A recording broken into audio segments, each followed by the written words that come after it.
எனக்குரிய பங்கு நீரே, பரம்பரை சொத்தும் நீரே. எனக்குரிய பங்கு நீரே,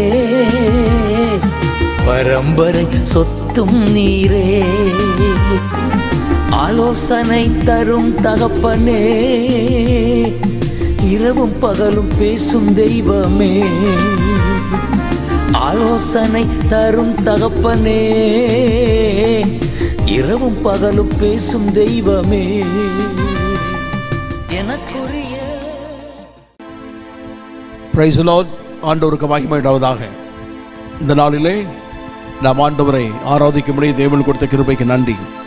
இந்த வாரத்தின் முதல் நாளிலே உயிர்த்தெழுந்த அற்புதமான ஒரு நாள், கர்த்தருடைய நாள் என்று சொல்லப்படுகிற இந்த உயிர்த்தெழுந்த நாளிலே கர்த்தரை ஆராதிக்கும்படியாய் தேவன் அருளி செய்த நல்ல கிருபைகளுக்கு கர்த்தருக்கு ஸ்தோத்திரம். தொடர்ந்து நாம் இந்த ஃபேஸ்புக்கிலே ஆராதனை செய்து கொண்டிருக்கிறோம்.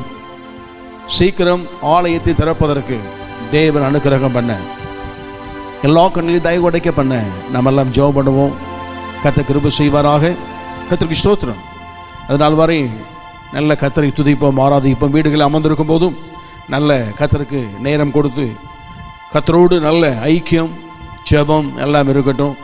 நாம் ஜெபிப்போம்.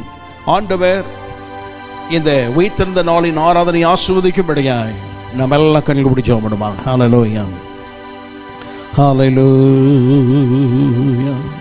அற்புதமான தேவன், கடந்து வந்த நாட்கள் எல்லாம் நம்மை கண்பிடி போல பாதுகாத்து நம்மை பராமரித்து தாங்கி சுமந்து நடத்தின தேவன் அவர். ஹல்லேலூயா. நாம் வேண்டிக் கொள்வதற்கும் நாம் நினைப்பதற்கும் அதிகமாய் கிரியை செய்யும் வல்லமையுள்ள தேவன் அவர். தம்மை நோக்கி கூப்பிடுகிற யாவருக்கும், உண்மையாய் தம்மை நோக்கி கூப்பிடுகிற யாவருக்கும் அவர் சமீபமாயிருக்கிற கர்த்தர் அவர். ஹல்லேலூயா. ஓ, நம்முடைய சிந்தைகள் நம்முடைய யோசனைகள் எல்லாம் ஒருமுகப்படுத்தப்படுவதாக. ஹல்லேலூயா, ஹல்லேலூயா. ஒருமனப்பட்ட போது அந்த அவர்கள் கூடியிருந்த இடம் அசைந்தது என்று வேதம் சொல்லுகிறது அல்லவா? நாம் ஒருமனப்படுவோமாக. நம்முடைய யோசனைகள் நம்முடைய சிந்தைகள் ஒருமனப்படுவதாக. ஹல்லேலூயா. அன்பு கூறுவேன் இன்னும் அதிகமாய், ஆராதிப்பேன் இன்னும் ஆர்வமாய். அன்பு கூறுவேன் இன்னும் அதிகமாய், ஆராதிப்பேன் இன்னும் ஆர்வமாய். உம்மை முழு உள்ளத்தோடு ஆராதிப்பேன், முழு பலத்தோடு அன்பு கூறுவேன். ஆராதனை ஆராதனை ஆராதனை ஆராதனை ஆராதனை ஆராதனை ஆராதனை ஆராதனை. எபினேசரே எபினேசரே, இதுவரையில் உதவி நீரே. எபினேசரே எபினேசரே, இதுவரையில் உதவி நீரே. இதுவரையில் உதவி நீரே. இதுவரையில் உதவி நீரே. உம்மை முழு உள்ளத்தோடு ஆராதிப்பேன், முழு பலத்தோடு அன்பு கூறுவேன். ஆராதனை ஆராதனை ஆராதனை ஆராதனை. அல்லேலூயா. ஆராதனை ஆராதனை ஆராதனை ஆராதனை. எல்ரோயி எல்ரோயி, என்னை கண்டீரே நன்றி ஐயா. எல்ரோயி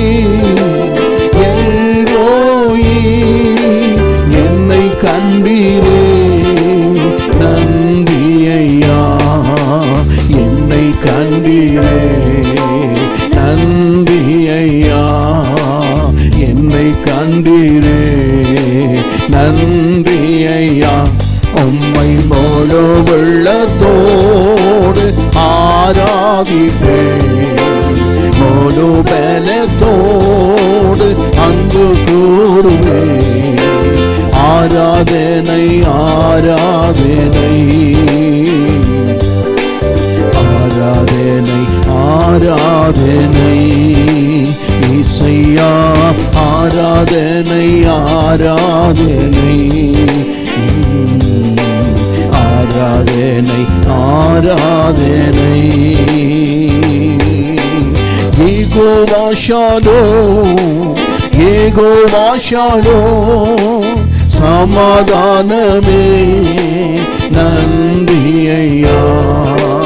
யெகோவா ஷாலோம், யெகோவா ஷாலோம், சமாதானமே நன்றி ஐயா, சமாதானமே நன்றி ஐயா, எனக்கு சமாதானமே நன்றி ஐயா. உம்மை முழு உள்ளத்தோடு ஆராதிப்பேன், முழு பலத்தோடு அன்பு கூறுவேன்.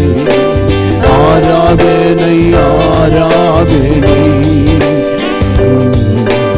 ஆராதனை ஆராதனை இசையா, ஆராதனை ஆராதனை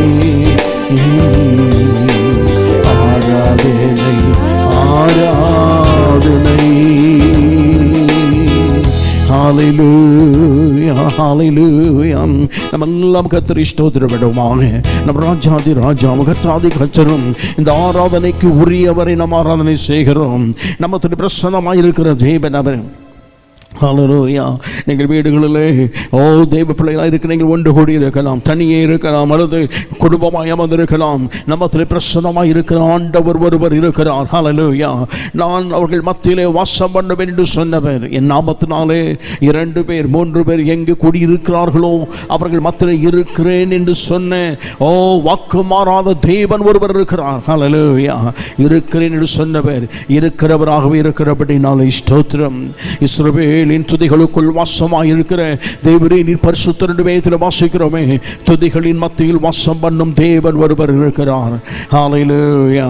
நம்மோடு கூட இந்த வாக்கு கடங்காத பெருமூச்சுகளோடு பரிந்து பேசும் பரிசுத்த ஆவியானவர் நம்மோடு கூட பிரசன்னமாகி நமக்காக நம்மோடு கூட இருந்து பரிந்து பேசுகிறார். திரியேக தேவ பிரசன்னம் நம்முடைய ஆராதனையில் இருப்பதாக. ஹல்லேலூயா. இந்த மகிமையின் ஆராதனை உற்று பார்க்க ஆசையாக இருக்கும் தேவ தூதருடைய கண்ணோக்கம் தேவனில் இருப்பதாக.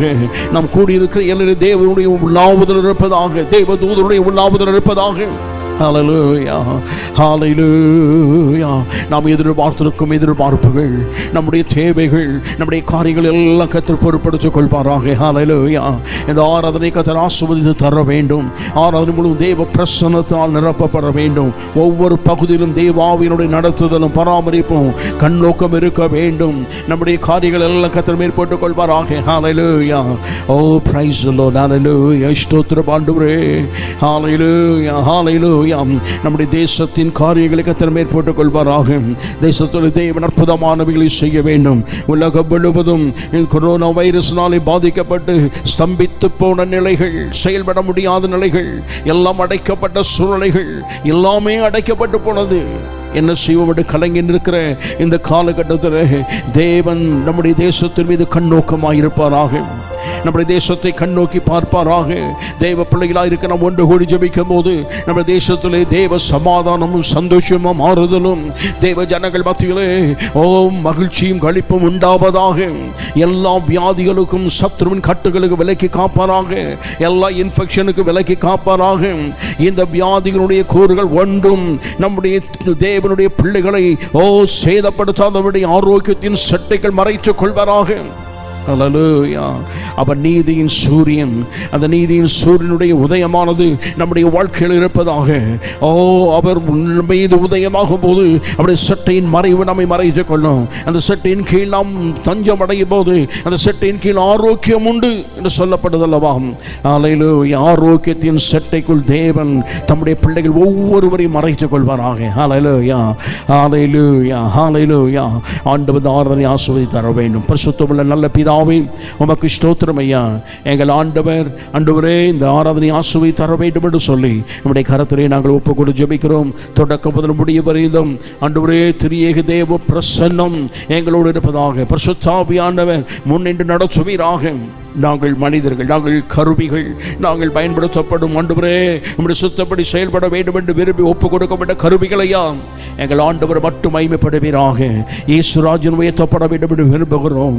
ஆண்டவரே ஸ்தோத்திரம். பிதாவாகிய தேவனையும் இரட்சகரையும் தொழுது கொள்ள தேவாவியானுடைய உதவியும் ஒத்தாசைகள் வாழ்க்கையில் இருப்பதாக கிருபை செய்ய வேண்டும் என்று கேட்கிறோம். கூடியிருக்கிற ஆங்காங்கே கூடியிருக்கிற வீடுகளை அமர்ந்து ஆராதனையை ஆண்டவரே ஆராதிக்க விட அமர்ந்திருக்கிற ஒவ்வொரு குடும்பத்திலும் ஒவ்வொரு நபரையும் எங்கள் ஆண்டவர் விசேஷமாய் ஆசீர்வதிக்க வேண்டும் என்று சொல்லி நம்முடைய பாதத்தில் ஒப்பு கொடுத்து ஜெபிக்கிறோம். ஐயா ஆசீர்வதியும், நீர் மகிமைப்படும். இயேசு கிறிஸ்துவின் மூலம் ஜெபிக்கிறோம் நல்ல பிதாவே. ஆமென், ஆமென், ஆமென். ஆண்டவருக்கு பயப்பட்டவதான். அல்லேலூயா. கர்த்தருக்கு ஸ்தோத்திரம். எங்களை சந்தோஷமாக இருப்பீங்கன்னு நினைக்கிறேன். கர்த்தருக்கு மகிமை உண்டாவதாக. இந்த நாளிலே நாம் கர்த்தரை துதித்து ஆராதித்து கர்த்தரை நாம் மகிமைப்படுத்துவோமாக. கர்த்தருக்கு ஸ்தோத்திரம். அவருடைய மகிமையின் பிரசன்னம் நம்மை ஆளுகை செய்யட்டும். கர்த்தருக்கு மகிமை உண்டாவதாக. சீக்கிரம் முடிந்துவிடும் என்று சொல்லி நாம் யோசித்து ஒவ்வொரு காலமும் கடந்து போய் கொண்டிருக்கிறோம். ஒருவேளை இந்த மாதத்தோடு முடிந்து விடலாம் என்று விசுவாசிக்கிறோம். ஆமாம், கர்த்தருக்கு ஸ்தோத்திரம். இந்த லாக்டவுன் இந்த மாதத்தோடு முடிந்து போகட்டும். திறக்க வேண்டியதை திறக்காமல் திறக்கக்கூடாது திறந்தபடினாலே சீக்கிரம் திறக்க வேண்டியது திறக்கப்படும் என்ற நம்பிக்கை நமக்கு உண்டு. ஆமாம், ஜீவனுக்கு ஏதுவானது ஆலயம், மரணத்துக்கு ஏதுவானது மதுபான கடைகள். கர்த்தருக்கு ஸ்தோத்திரம் உண்டாவதாக. மரணத்துக்கு ஏதுவானவைகளை திறந்துவிட்டு ஜீவனுக்கு ஏதுவான பூட்டப்பட்டிருக்கும் என்று சொன்னால் நாம் கட்டாயம் போராடி ஜெபிக்கத்தான் வேண்டும்.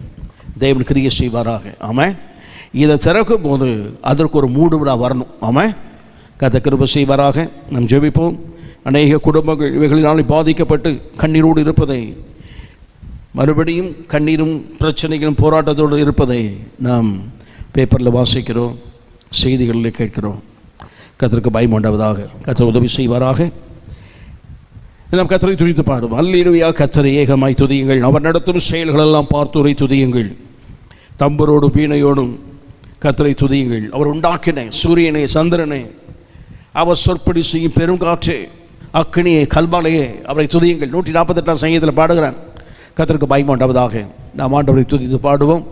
இந்த பாடல் ஒரு வேளை உங்களுக்கு பாட்டு புத்தகம் இருந்தால் பரவாயில்லை, இல்லாவிட்டால் நீங்கள் ஸ்க்ரீனில் பார்த்து கொண்டு கரங்களை தட்டி நல்ல சத்தமாய் பாடும்படி கேட்கிறேன். உங்கள் சத்தம் பக்கத்து விட்டு கேட்கட்டும். நீங்கள் இன்றைக்கு ஆராதிக்கிறேன் என்பது உங்களுக்கு தெரியணும். கர்த்தருக்கு பயமா உண்டாவதாக. ஆமாம், கர்த்தருக்கு ஸ்தோத்திரம் உண்டாவதாக. கர்த்தர் கிருபை செய்வாராக. நாம் எல்லாம் கரங்களை தாட்டி கர்த்தரை உயர்த்தி நாம் பாடுவோமாக. அல்லேலூயா. கர்த்தரையே ஏகமாய் துதியுங்கள். அவர் நடத்தும் செயல்களெல்லாம் பார்த்தோரை துதியுங்கள். வல்லமையாய் கிரியை செய்யும் வல்லோரை துதியுங்கள். எல்லோரையும் ஏற்றுக்கொள்ளும் இயேசுவை துதியுங்கள். ராஜாதி ராஜனாம் இயேசு ராஜே பூமியில் ஆட்சி செய்வார். அல்லேலூயா, அல்லேலூயா. தேவனை துதியுங்கள். தம்புரோடும் வீணையோடும் கர்த்தரை துதியுங்கள். இரத்தத்தினால் பாவங்களை போக்கினார் துதியுங்கள். எக்காலமும் கைத்தாளமும் முழங்கிட துதியுங்கள். எக்காலமும் மாறாதவர் இயேசுவை துதியுங்கள்.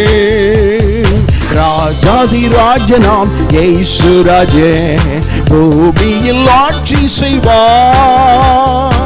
அல்லேலூயா அல்லேலூயா தேவனை துதியுங்கள். சூரியனே சந்திரனே தேவனை துதியுங்கள். ஒளியதனை எங்கள் உள்ளம் அளித்தோரை துதியுங்கள். அக்கினியே கல்மழையே அடைத்தோரை துதியுங்கள். அக்கினியாய் கல்மனதை உடைத்தோரை துதியுங்கள். ராஜாதி ராஜனாம் இயேசு ராஜே பூமியில் ஆட்சி செய்வார். அல்லேலூயா அல்லேலூயா தேவனை துதியுங்கள். பிள்ளைகளே வாலிபரே தேவனை துதியுங்கள். வாழ்வதனை அவர் பணிக்கே கொடுத்து நீ துதியுங்கள். பெரியவரே பிரபுக்களே தேவனை துதியுங்கள். செல்வங்களை இயேசுவுக்காய் செலுத்திய துதியுங்கள். ராஜாதி ராஜனாம் இயேசு ராஜே பூமியில் ஆட்சி செய்வார். அல்லேலூயா அல்லேலூயா தேவனை துதியுங்கள். ஆழ்கடலே சமுத்திரமே தேவனை துதியுங்கள். அலை அலையாய் ஊழியர்கள் எழும்பினார் துதியுங்கள். தூதர்களே முன்னோடிகளே தேவனை துதியுங்கள். பரலோகத்தை பரிசுத்தர்கள் நிரப்புவார் துதியுங்கள். ராஜாதி ராஜனாம் இயேசு ராஜே பூமியில் ஆட்சி செய்வார். அல்லேலூயா அல்லேலூயா தேவனை துதியுங்கள். அல்லேலூயா. ஆண்டவருக்கு மகிமையுண்டாவதாக. பெரியவரே பிரபுக்களே பிள்ளைகளே வாலிபரே நாம் ஆண்டவரை துதிக்க வேண்டும். பிள்ளைகள் வாலிபர்கள்லாம் முதலாவது வாழ்க்கையை அவருக்கென்று அர்ப்பணித்து நாம் கொடுப்போமாக. அல்லேலூயா. அதான் சாலமோன் எழுதுகிறேன். கர்த்தருக்கு மகிமை உண்டாவதாக. பிரசங்கி புத்தகத்தில் எழுதும்போது சொல்லுகிறேன், வாலிப பிராயத்திலே உன் சிருஷ்டிகரை நினை. கர்த்தருக்கு மகிமை உண்டாவதாக. உலகம் சொல்லும் வாலிப வயதிலே நல்ல வாழ்ந்து அனுபவிக்க வேண்டியவெல்லாம் அனுபவித்து விட்டு கடைசி காலம் என்று சொல்லப்படுற மரண தருவாய் நமக்கே தெரியும். அந்த நேரத்தில் போய் ஆண்டவரை நாம் தேடினால் போதும் என்றதானே வார்த்தைகளை இந்த உலகம் சொல்லுவதை பார்த்திருக்கிறோம். ஒரு மனுஷனுடைய வாழ்க்கையில் முடிவு எப்போது இருக்கு என்று நமக்கு தெரியாது. கர்த்தருக்கு மகிமை உண்டாவதாக. கிடைப்பது கரிய அற்புதமான ஒரு வாழ்வு நமக்கு கிடைத்ததா? கிடைக்கப்பட்ட அந்த காலத்தில் நம் வாழ்க்கையை ஆண்டவருக்கு என்று அர்ப்பணித்து விட வேண்டும். ஆண்டவருக்கு மகிமை உண்டாவதாக. பிள்ளைகளை வாலிபரே தேவனை துதியுங்கள். எதற்கு? வாழ்வதனை அவர் கரத்திலே கொடுத்து அவர் பணி செய்வதற்காக அவரை இந்த உலகத்திலே மகிமைப்படுத்த வேண்டும். அதற்காகவே வாழ்ந்திருக்க வேண்டும். அவரை பற்றி சொல்ல வேண்டும். அதற்கு மகிமை உண்டாவதாக. அதற்காக துதியுங்கள். பெரியவர்களே பிரபுக்களே நீங்கள் எதுக்கு கர்த்தரை துதிக்க வேண்டும் சொன்னால், கர்த்தர் உங்களுக்கு கொடுத்த ஐஸ்வர்யம் கனம் மேன்மை அவர் கொடுத்த பதவி அந்தஸ்து ஸ்லாக்கியம் இவையெல்லாம் கர்த்தருக்கென்று பயன்படுத்தப்படுவதற்கு நீங்கள் கர்த்தரை துதிக்க வேண்டும். இந்த சரணமாட்ட ஒரு முறை நம்ம எல்லாம் கரங்களை தட்டி நாம் பாடுவோமாக. ஆமென். பிள்ளைகளே வாலிபரே தேவனை துதியுங்கள். வாழ்வதனை அவர் பணிக்கு கொடுத்து நீ துதியுங்கள். பெரியவரே பிரபுக்களே தேவனை துதியுங்கள். செல்வங்களை இயேசுவுக்காய் செலுத்தியை துதியுங்கள். ராஜாதிராஜனாம் இயேசு ராஜே பூமியில் ஆட்சி செய்வார். அல்லேலூயா அல்லேலூயா தேவனை துதியுங்கள். ஹல்லேலூயா. Praise the Lord. ஆண்டவருக்கு பயப்படுவதாக, அவரை துதிக்க, அவரை மகிமைப்படுத்த தேவன் நம்முடைய வாழ்க்கையில் நடக்க வேண்டுவாராக. கர்த்தருக்கு ஸ்தோத்திரம். நாம் அவரை இன்னும் உயர்த்தி நாம் பாடுவோமாக. அப்பா பிதாவே, அன்பான தேவா, அருமை ரட்சகரே, எங்கோ வாழ்ந்தேன். என் வாழ்க்கையில் நான் நினைத்தபடி, நான் யோசித்தபடி, நான் விரும்பினபடி ஒரு காலகட்டத்தில் வாழ்ந்தேன். ஆனால் ஆண்டவர் என்னை வழி மறித்தார். அவர் என்னை சந்தித்தார், என்னை தேடி வந்தார். ஆண்டவருக்கு மகிமையுண்டாவதாக. தேடி வந்த தேவன் என்னை அணைத்து கொண்டார். அவர் பாதத்தில் என்னை அர்ப்பணித்தேன். அவர் என்னை சேர்த்து கொண்டார். ஆண்டவருக்கு மகிமையுண்டாவதாக. அவருடைய முடிவு என்ன?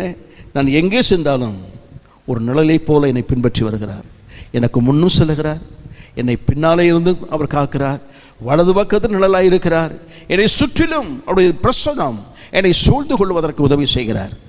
அப்பா பிதாவே, அன்பான தேவா, அருமை ரட்சகரே, ஆவியானவரே, நல்ல கரங்களை தட்டி கர்த்தரை பாடுவோமாக. எல்லாருக்கும் தெரிந்த பாடல்கள் தான்.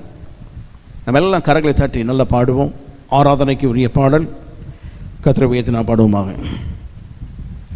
எங்கோ நான் வாழ்ந்தேன், அறியாமல் அலைந்தேன், என் நேசர் தேடி வந்தேன்.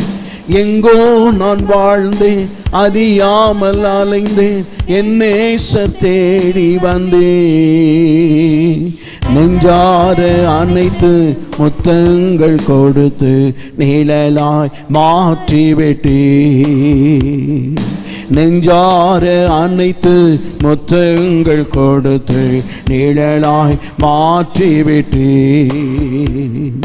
நன்றி உமக்கு நன்றி ஏசப்பா, நன்றி உமக்கு நன்றி. எங்கள் அப்பா பிதாவே, அன்பான தேவா, அருமை இரட்சகரே, ஆவியானவரே. எங்கள் அப்பா பிதாவே, அன்பான தேவா, அருமை இரட்சகரே, ஆவியானவரே. தாழ்மையில் இருந்தே தள்ளாடி நடந்தே தயவாய் நினைவு கூர்ந்தே. தாழ்மையில் இருந்தே தள்ளாடி நடந்தே தயவாய் நினைவு கூர்ந்தே. கண்ணீரை துடைத்து கரம் பற்றி நடத்துகிறேன். என்னை கலங்காதே என்று கண்ணீரை துடைத்து கரம் பற்றி நடத்துகிறேன். நன்றி உமக்கு நன்றி, நன்றி உமக்கு நன்றி. எங்கள் அப்பா பிதாவே, அன்பான தேவா, அருமை இரட்சகரே, ஆவியானவரே. எங்கள் அப்பா பிதாவே, அன்பான தேவா, அருமை இரட்சகரே, ஆவியானவரே. உளையான சேற்றில் வாழ்ந்த என்னை தூக்கி எடுத்தீரே. உளையான சேற்றில் வாழ்ந்த என்னை தூக்கி எடுத்தீரே. கல்வாரி இரத்தம் எனக்காக சிந்தி கழுவி அணைத்தீரே. கல்வாரி இரத்தம் எனக்காக சிந்தி கழுவி அணைத்தீரே. நன்றி உமக்கு நன்றி, நன்றி உமக்கு நன்றி. எங்கள் அப்பா பிதாவே, அன்பான தேவா, அருமை இரட்சகரே, ஆவியானவரே. எங்கள் அப்பா பிதாவே அன்பான தேவா அருமை ரட்சகரே ஆவியானவரே இரவும் பகலும் ஐயா கூட இருந்து என்னாலும் காப்பவரே இரவும் பகலும் ஐயா கூட இருந்து என்னாலும் காப்பவரே மறவாத தெய்வம் மாறாத நேசே மகிமைக்கு பாத்திரரே என்னை மறவாத தெய்வம் மாறாத நேசே மகிமைக்கு பாத்திரரே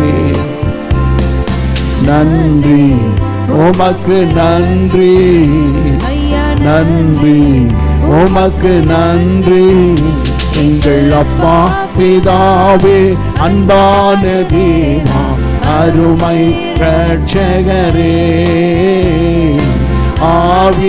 ஆவியானவரே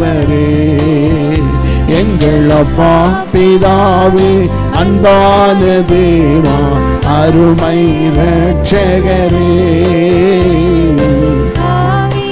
ஆவியானவரே ஒன்றை நான் கேட்டேன் அதையே நான் தேடி ஆர்வமாய் நாடுகிறேன் ஒன்றை நான் கேட்டேன் அதையே நான் தேடி ஆர்வமாய் நாடுகிறேன் உயிரோடு வாழும் நாட்களெல்லாம் உன் பணி செய்திடுவேன் உயிரோடு வாழும் நாட்களெல்லாம் உன் பணி செய்திடுவேன் நன்றி உமக்கு நன்றி நன்றி உமக்கு நன்றி எங்கள் அப்பா பிதாவே அன்பான தேவா அருமை ரட்சகரே ஆவியானவரே எங்கள் அப்பா பிதாவே அன்பான தேவா அருமை ரட்சகரே ஆவியானவரே நம்ம எல்லாம் இருந்து வேண்டமாய் கண்ணில்படி நாம் ஜெபமாக நம்முடைய ஆண்டவரை நோக்கி பார்ப்போம். நாம் ஆராதிக்கும் தேவனை போல அற்புதமான தேவன் நல்ல தேவன் யாரும் இல்லை. ஹல்லேலூயா ஹல்லேலூயா. அப்பா பிதாவென்று அழைக்கும்படியாய் புத்திர சுவிகாரத்தின் ஆவியை நமக்கு கற்று தந்தருளி இருக்கிறார். அவரை உரிமையோடு கூப்பிடக்கூடிய கிருபைகளை கர்த்தர் நமக்கு தருவாராக. ஹல்லேலூயா ஹல்லேலூயா ஹல்லேலூயா. அவருடைய பிரசன்னத்தின் மகிமையின் கரம் நம்மை தொடுவதாக. ஹல்லேலூயா. தேவ பிரசன்னம் நம்மை ஆளுகை செய்யட்டும். தேவ வல்லமை நம்மை ஆளுகை செய்யட்டும். பரிசுத்த ஆவியானவருடைய பலன் நம்மை ஆளுகை செய்யட்டும். கர்த்தரை மனதார துதித்து ஆராதனை செய்வோமாக. நம்முடைய யோசனைகள் ஒருமுகப்படுத்தப்படுவதாக. நம்முடைய சிந்தைகள் ஒருமுகப்படுத்தப்படுவதாக. அந்த மகிமையுள்ள தேவனை ஆராதனை செய்வோமாக. ஹல்லேலூயா. உள்ளத்தின் ஆழத்திலிருந்து நல்ல கர்த்தரை நாம் துதிப்போமாக. ஹல்லேலூயா. துதிகளின் மத்தியில் வாசமாய் இருக்கிற அந்த பரிசுத்தமுள்ள தேவன், ஹல்லேலூயா, நம்ம அப்பா பிதாவென்று அழைக்கிறோமே அந்த பிதாவாகிய தேவன், துதிகளை விரும்பி நம்மத்திலே பிரசன்னமாகிற தேவன் அவர். ஹல்லேலூயா. அவரை ஒருவரும் கண்டதில்லை, காணப்போவதில்லை. ஓ ஹல்லேலூயா. வேதம் சொல்றது காணக்கூடாதவரும் கண்டிராதவரும் ஆகிய சர்வ வல்லமையுள்ள தேவன், ஏக சக்கராதிபதி, சாவாமை உள்ளவர். ஹல்லேலூயா. இந்த மகிமையின் பிரசன்னம் நம்மை மத்தியிலே ஆளுகை செய்வதாக. ஹல்லேலூயா ஹல்லேலூயா. அவர் செய்த நன்மைகள் ஏராளமேராலும் அற்புதமான நன்மைகளை அவர் செய்திருக்கிறார். ஹல்லேலூயா. அந்த மகிமையுள்ள தேவனை தான் ஆராதிக்கும்படி வந்திருக்கிறோம். ஹல்லேலூயா. நம்முடைய யோசனைகள் சிந்தைகள் ஒருமுகப்படுத்தப்படுவதாக. ஹல்லேலூயா. நல்லவரே உமக்கு நன்றி ஐயா. ஹல்லேலூயா. வல்ல செயல்கள் நினைத்து நினைத்து உள்ளமே பொங்குதையா. வல்ல செயல்கள் நினைத்து நினைத்து உள்ளமே பொங்குதையா. நல்லவரே நன்மை செய்பவரே, நன்றி நன்றி ஐயா. ஆஹா, நல்லவரே நன்மை செய்பவரே, நன்றி நன்றி ஐயா. நல்லவரே வல்லவரே, ஆராதனை ஆராதனை. நல்லவரே வல்லவரே, ஆராதனை ஆராதனை. ஆஹா ஹல்லேலூயா ஹல்லேலூயா. ஆஹா ஹல்லேலூயா ஆஹா ஹல்லேலூயா ஆஹா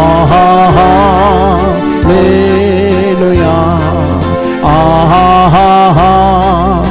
ஹல்லேலூயா ஆஹா ஹல்லேலூயா. ஆமென். ஆஹா ஹல்லேலூயா ஆஹா ஹல்லேலூயா ஆஹா ஹல்லேலூயா. ஆமென். ஹல்லேலூயா. அவருடைய கிருபை என்ற பொழுது, அவருடைய கிருபை என்ற பொழுது, ஹல்லேலூயா, நாம் அவரை ஆராதிக்கும் போது அவருடைய கிருபையின் பிரசன்னம் நம்மை ஆளுகை செய்வதாக. ஹல்லேலூயா. நல்லவரே உமக்கு நன்றி ஐயா, நல்லவரே உமக்கு நன்றி, நல்லவரே உமக்கு நன்றி, நல்லவரே உமக்கு நன்றி, நல்லவரே உமக்கு நன்றி. ஹல்லேலூயா ஹல்லேலூயா ஹல்லேலூயா. தாழ்மையுள்ளவருக்கு கிருபை அளிக்கிற தேவன் அவர். ஹல்லேலூயா. தாழ்மையுள்ளவரை உயர்த்துகிற தேவன். மேன்மைக்கு முன்னானது தாழ்மை என்று சொல்லி வேதத்தில் வாசிக்கிறோம். ஹல்லேலூயா ஹல்லேலூயா. ஓ, அவருடைய கிருபை நமக்கு போதுமானது, அவருடைய கிருபை நமக்கு போதுமானது, அவருடைய கிருபை நமக்கு வேண்டும். தம் கிருபை பெரிதல்லோ. ஹல்லேலூயா ஹல்லேலூயா.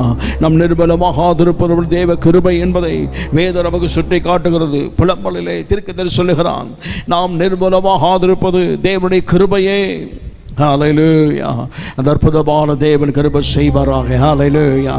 ஓ, மகிமை மகிமை மகிமை. ஹல்லேலூயா. ஸ்தோத்திரம் ஆண்டவரே, ஸ்தோத்திரம் ஆண்டவரே.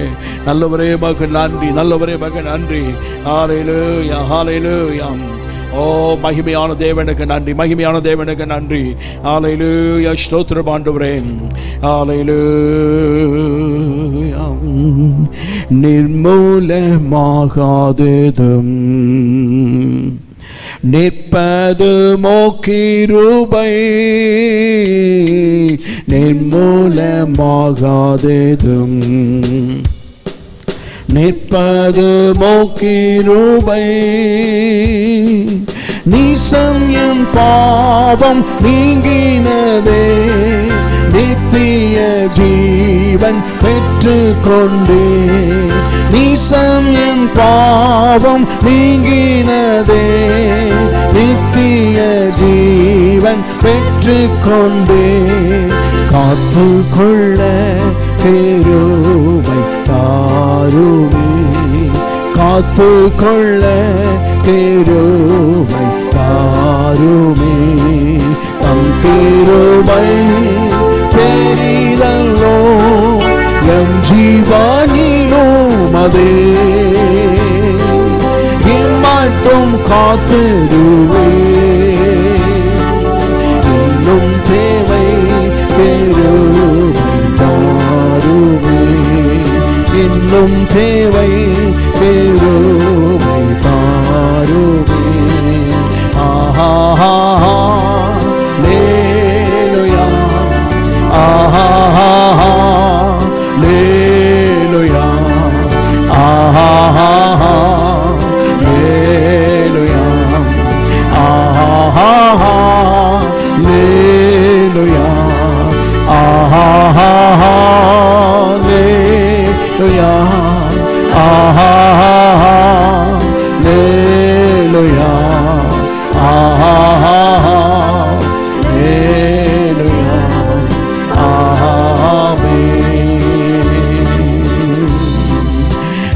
ஹalleluya. நம் நிர்மலமாகாதிருப்பவருடைய கிருபை அழிவை நோக்கி போய் கொண்டிருக்கிற காலகட்டத்தில் உலகம் முழுவதும் அழிவை நோக்கி போய் கொண்டிருக்கிறது. ஒவ்வொரு தேசங்களும் அழிவை நோக்கி போய் கொண்டிருக்கிறது. இந்த காலகட்டத்தில் தேவனுடைய பாதுகாப்பு, பராமரிப்பு, தாங்கி சுமக்கும் அனுபவங்கள் நம்முடைய வாழ்க்கையில் இருக்கிற தயவுக்காக ஸ்தோத்திரம். அவருக்கு என்றென்று நன்றி உள்ளவராக இருக்க வேண்டும். இந்த உலகத்தில் வாழ்கிற வாழ்க்கையெல்லாம் மாயான வாழ்க்கை என்ற ஒரு பகுதியில் இருந்தாலும் இந்த வாழ்க்கையெல்லாம் இயேசுவுக்காக வாழக்கூடிய வாழ்க்கையாக இருப்பதாக. இந்த உலகத்தில் வாழும்போது நம் சொல்ல வேண்டியது இயேசுவுக்காக நாங்கள் வாழ்கிறோம். ஹalleluya. ஒரு நாள் அவர் வரும்போது நாம் இயேசுவோடு வாழ்வோம். ஹalleluya. அவர் கிருபை, அவருடைய கிருபை நம்முடைய வாழ்க்கையில் பெருகுவதாக. ஹalleluya, ஹalleluya, ஹalleluya. பரிசுத்த ஸ்தலம் ஆசரிப்பு கூடாரத்திலே அன்றைக்கு 3 பிரிவுகள் இருந்தது. பரிசுத்த ஸ்தல, மகா பரிசுத்தலம் என்ற ஒரு பகுதி, பிரகாரம் என்ற ஒரு பகுதி இருக்கிறது. ஜனங்கள் எல்லாம் வர வேண்டும் என்று சொன்னால் பலிபீடம் வரைக்கும் தான் வர முடியும். பலி செலுத்துவதற்கு, பாவ நிவாரணம் செய்வதற்கு பலிபீடம் வரைக்கும் தான் வர முடியும். அதுக்கு அப்புறம் இருக்கிற தொட்டி பக்கம் கூட வர முடியாது. அதான் ஆசாரியர்கள், லேவியர்கள் வரக்கூடிய இடம். உள்ளே போக வேண்டுமானால் நியமிக்கப்பட்ட ஆசாரிகள் தான் பரிசுத்த ஸ்தலத்திற்கு சென்று ஒவ்வொரு நாளும் வேலை செய்வார்கள். பரிசுத்த ஸ்தலத்திலே காலை மாலையும் செய்ய வேண்டிய வேலை. மகா பரிசுத்த ஸ்தலத்திலோ வருஷத்துக்கு ஒரு முறை தான், அதுவும் பிரதான ஆசாரியன் மட்டும்தான் போக முடியும். ஹalleluya. ஆனால் இன்றைக்கு ஆண்டவர் பரிசுத்த ஸ்தலத்திற்கும் மகா பரிசுத்த ஸ்தலத்திற்கும் இடையே இருக்கிறதான தடை, அந்த திரைச்சீலையை அவர் கிழித்து போட்டார். ஹalleluya. யாரோ ஒருவன் நமக்காக பரிந்து பேசுவதற்கு, ஒருவர் வந்து தேவனிடத்தில் பரிந்து பேசி நமக்கு ஒரு மீட்பை கொடுப்பதற்கு பரிந்து பேசுகிற ஒருவன், மத்தியஸ்தராய் இருக்கக்கூடிய ஒருவன் வந்து போய் இருக்கக்கூடிய இடமாய் மாற வேண்டாம் என்பதை நினைத்த ஆண்டவர் அதையெல்லாம் ஒட்டுமொத்தமாய் மாற்றி அமைத்துவிட்டு நேரடியாய் அவர் சமூகத்தில் சேரும் சாக்கியத்தை கொடுத்தார். நேரடியாய் பிரகாரம் மட்டுமல்ல, பரிசுத்த ஸ்தலம் மட்டுமல்ல, மகா பரிசுத்த ஸ்தலம் என்று சொல்லப்படுகிற தேவ சமூகத்தையே நேரடியாய் தரிசிக்கும் அனுபவத்தை தேவன் நமக்கு கொடுத்திருக்கிறார். ஹalleluya, ஹalleluya. பரிசுத்த ஸ்தலம் கண்டடைவேன் கிருபை, பரிசுத்த ஸ்தலம் கண்டடைவேன் கிருபை, மூடும் தீரை கிழிந்திடவே தைரியமா சகாயம் பெற, மூடும் தீரை கிழிந்திடவே தைரியமா சகாயம் பெற, தேடி வந்தே கிருபை தாருமே, தேடி வந்தே கிருபை தாருமே, தம் கிருபை பெரிதல்லோ எம் ஜீவனிலும் அதே, இம்மட்டும் காத்திடுவே, இன்னும் தேவை கிருபை தாருமே, இன்னும் தேவை கிருபை தாருமே. ஹalleluya. நம்மெல்லாம் ஜெபடுமாக. ஹalleluya, ஹalleluya, ஹalleluya. இந்த தேசத்தில் இருக்கிறதான COVID-19 கொரோனா வைரஸினுடைய ஆதிக்கம் எல்லாம் செயல்படாமலே அல்லது வலுவிழந்து போவதாக இயேசுவின் நாமத்தினாலே ஜனங்கள் தப்புவிக்கப்பட வேண்டும், ஜனங்கள் சுகப்படுத்தப்பட வேண்டும். பாதிக்கப்பட்ட ஒவ்வொருவரையும் நம்முடைய தேவனாய் கர்த்தர் சுகப்படுத்துவாராக. அதற்கென்று பிரயாசப்படுகிற மருத்துவ குழு, மருத்துவத்துறை பல விதத்தில் பாடுபடுவது இருந்திருக்கிறோம். இரவு பகல் பாராமல் பிரயாசப்படுகிற மருத்துவத்துறைக்கு நாம் ஜெபம் பண்ணுவோமாக. ஹalleluya. டாக்டர்ஸ் எல்லாருக்கும் கர்த்தர் நல்ல சுகத்தை, ஆரோக்கியத்தை கொடுக்க வேண்டும். அவர்களுக்கு எந்த விதமான தொற்று நோய்கள் பரவி அவர்கள் பாதிக்கப்படக்கூடாது. பாதிக்கப்பட்ட மருத்துவர் இருக்கிறார்கள், அவர்களுக்கு நல்ல சுகத்தை, ஆரோக்கியத்தை கொடுக்க வேண்டும். அதே போல மருத்துவர்கள் மாத்திரமல்ல, நர்சஸ் அநேகர் பாதிக்கப்பட்டாங்க. ஹல்லேலூயா. நர்சஸ் ஒவ்வொருவருக்கும் நல்ல சுகத்தையும் பலத்தையும் கொடுக்க வேண்டும். ஹல்லேலூயா, ஹல்லேலூயா. துப்புரவு பணியாளர்கள், உதவியாளர்கள், மருத்துவத்துறையை சார்ந்த எல்லாருக்கும் தேவனுடைய அற்புத கரம் ஒரு விசை தொடுவதாக இயேசுவின் நாமத்தினாலே. ஹல்லேலூயா, ஹல்லேலூயா. ஸ்தோத்திரம். ஆங்காங்கே காவல் பணி செய்கிறான காவலர்களுக்கு, போலீஸ் டிபார்ட்மெண்ட்டுக்கு ஜோபடுமாக, எல்லாம் ஜோபடுமாக. கர்த்தர் அவர்களுக்கு நல்ல சுக பலன் ஆரோக்கியத்தை கட்டளையிட வேண்டும். அவர் தெருக்களிலே, ரோடுகளிலே, ஆங்காங்கே வெயிலிலும் பல இரவு வேளையிலும் நின்று கொண்டு பாதுகாப்பு ஏற்படுத்துகிற அவருடைய வாழ்க்கையில் பாதிப்படைந்த அநேக காவலர்கள் உண்டு, மரித்து போடுவர்கள் உண்டு. கர்த்தர் அந்த குடும்பங்களுக்கு எல்லாம் ஆறுதல் செய்வாராக. ஒவ்வொரு காவலுக்கு நல்ல சுகபலன் ஆரோக்கியத்தை கொடுப்பாராக. தேவனுடைய வல்லமை கச்ச விளங்கப்பட வேண்டும். ஹல்லேலூயா. தொற்று நோய் பரவக்கூடிய எல்லைகளில் வேலை பார்க்கிற ஜனங்கத்துக்காக நாம் ஜெபிப்போமாக. ஹல்லேலூயா, ஹல்லேலூயா, ஹல்லேலூயா. மகிமை, மகிமை. எம்ஜிஆர் யூனிவர்சிட்டியில் மருத்துவத்துறையில் இருந்து சொல்ல போது அவர் சொல்லுகிறார்கள், இந்த லாக்டவுன் மட்டும் தமிழ்நாட்டில் கடைபிடிக்காவிட்டால் இன்றைக்கு நிலைமையிலே ஏறக்குறைய 3.5 கோடி ஜனங்கள் பாதிக்கப்பட்டிருப்பார்கள் சொல்லுகிறார்கள். ஹல்லேலூயா, ஹல்லேலூயா. பாதிக்கப்பட்டிருப்பார்கள். லாக்டவுன் பண்ணி இப்போ ரிலீஸ் பண்ணனால இன்னும் கொஞ்சம் பாதிப்புகள் அதிகமாக இருக்கும் என்று சொல்லுகிறார்கள். ஆனாலும் கர்த்தர் இவையெல்லாம் பாதிப்பை ஏற்படுத்தாதபடி ஜனங்கள் அவரவர் வேலையை நல்ல செய்வதற்கும் நல்ல சுகத்தோடு இருப்பதற்கும் தேவன் அனுக்கிரகம் பண்ணுவாராகும். ஹல்லேலூயா. பாதிப்பை ஏற்படுத்துகிற வேலை வாய்ப்புகள் இருக்கிறார்களே, வியாபாரம் செய்கிறவர்கள், சிறு தொழில் பண்ணுகிறவர்கள், ஹல்லேலூயா, அரசு அலுவலகத்தில் இருக்கக்கூடியவர்கள், ஹல்லேலூயா, பேங்க் ஸ்டாப்ஸ் எல்லாம் நம்ம ஜாப் பண்ணுறோம், பணம் கொடுக்கல் வாங்கல் எல்லைகளில் இருக்கக்கூடியவர்கள் ஒவ்வொருவருக்கும் தேவனுடைய அற்புத கரத்தின் வல்லமை தொட வேண்டும். ஹல்லேலூயா. கர்த்தர் தொடுவாராக, தொடுவாராக. ஹல்லேலூயா. ஸ்தோத்திரம் ஆண்டவரே. ஹல்லேலூயா. நம்ம தேசத்திலே கர்த்தர் ஒரு மாற்றத்தை உண்டு பண்ணுவாராக. விசேஷமாய் தமிழ்நாட்டிலே ஒரு மாற்றத்தை உண்டு பண்ணுவாராக. தேவ தொடுதல் ஒவ்வொருவருக்கும் இருப்பதாக. ஹல்லேலூயா, ஹல்லேலூயா. மகிமை, மகிமை, மகிமை. அற்புதமானவரே உமக்கு ஸ்தோத்திரம் ஐயா, அற்புதமானவரே உமக்கு ஸ்தோத்திரம். ஹல்லேலூயா. இந்த தேசம் ஒரு பெரிய அழிவை நோக்கி போய் கொண்டிருப்பதை நாங்கள் ஒரு பகுதியில் உணர்கிறோம். எங்கள் உள்ளத்தின் ஆழத்தில் ஒரு பகுதியில் உணர்த்தி கொண்டே இருக்கிறது ஐயா. தேசம் தப்புவிக்கப்பட வேண்டும். ஹல்லேலூயா. ஆண்டவரே, பஞ்சத்தினாலே பாதிக்கப்படக்கூடாதபடி எங்கள் ஆண்டவர் காக்க வேண்டும் என்று நாங்கள் கேட்கிறோம் ஐயா. ஹல்லேலூயா, ஹல்லேலூயா. வசனம் கிடைக்காத பஞ்சம் வரும், அது ஒரு பகுதியில் வேதத்தில் சொல்லப்பட்டிருக்கிறது. அந்த வேதத்தில் சொல்லப்பட்ட இன்னும் ஆண்டவரே உணவு பஞ்சங்கள் வரக்கூடாதபடி ஆண்டவரே நாங்கள் கெஞ்சி கேட்கிறோம் ஐயா. ஏழை ஜனங்கள், ஆண்டவரே, அன்றாட பணி செய்கிற ஜனங்கள், உதவியற்ற நிலையில் இருக்கக்கூடியவர்களுக்கு தேவனுடைய கிருபை இருக்க வேண்டும். ஹல்லேலூயா. ஆண்டவரே உமக்கு ஸ்தோத்திரம். நாங்கள் கேட்கிறோம் ஐயா, தேசத்திலே பஞ்சத்தினாலே ஆண்டவரே பாதிக்கப்படக்கூடாது என்று கேட்கிறோம் ஐயா. ஸ்தோத்திரம் ஆண்டவரே. ஹல்லேலூயா, ஹல்லேலூயா. தேவனை நோக்கி தேடுவதற்கு, ஜனங்கள் உம்மை நோக்கி பார்ப்பதற்கு மாற்றங்களை உருவாக்க வேண்டுமே. உலகத்தில் பல தேசங்கள் முழங்கால் படிக்கிட்டு ஆண்டவரை நோக்கி பார்த்து கதறுகிறார்கள். நாங்கள் பார்க்கிறோம் ஐயா செய்திகளில். எங்கள் தேசம் நோக்கி பார்க்கட்டும், விடுதலை அடையட்டும், அற்புதம் நடக்கட்டும், ஆச்சரியமான வேலை இந்த தேசம் காணட்டும். அல்லேலூயா. அற்புதமான தேவன் கிருபை செய்வாராக. அல்லேலூயா. இந்த ஆராதனை உம்முடைய கரத்தில் ஒப்புக் கொடுக்கிறோம் ஐயா. எங்கள் ஆண்டவர் இந்த ஆராதனை ஆசீர்வதித்து தர வேண்டும். ஒவ்வொருவரோடு கர்த்தர் பேச வேண்டும். எங்கள் ஆண்டவர் இந்த ஆறு மீது தேவ பிரசன்னத்தால் எங்களை நிரப்ப வேண்டும் ஐயா. நல்ல ஜெப ஆவி, விண்ணப்பத்தின் ஆவி ஆண்டவரே கர்த்தர் எங்களோடு இருந்து கிரியை செய்ய வேண்டும் என்று கேட்கிறோம். ஆசீர்வதி. இந்த ஆராதனை கர்த்தர் ஆசீர்வதித்து தருவாராக. ஹல்லேலூயா. மகிமை, மகிமை. இந்த ஆராதனை கர்த்தர் ஆசீர்வதிக்கும்படியாக ஆண்டவருக்கு நாம் ஜெபிப்போமாக. ஜெபிக்கும்படி கேட்கிறோம்.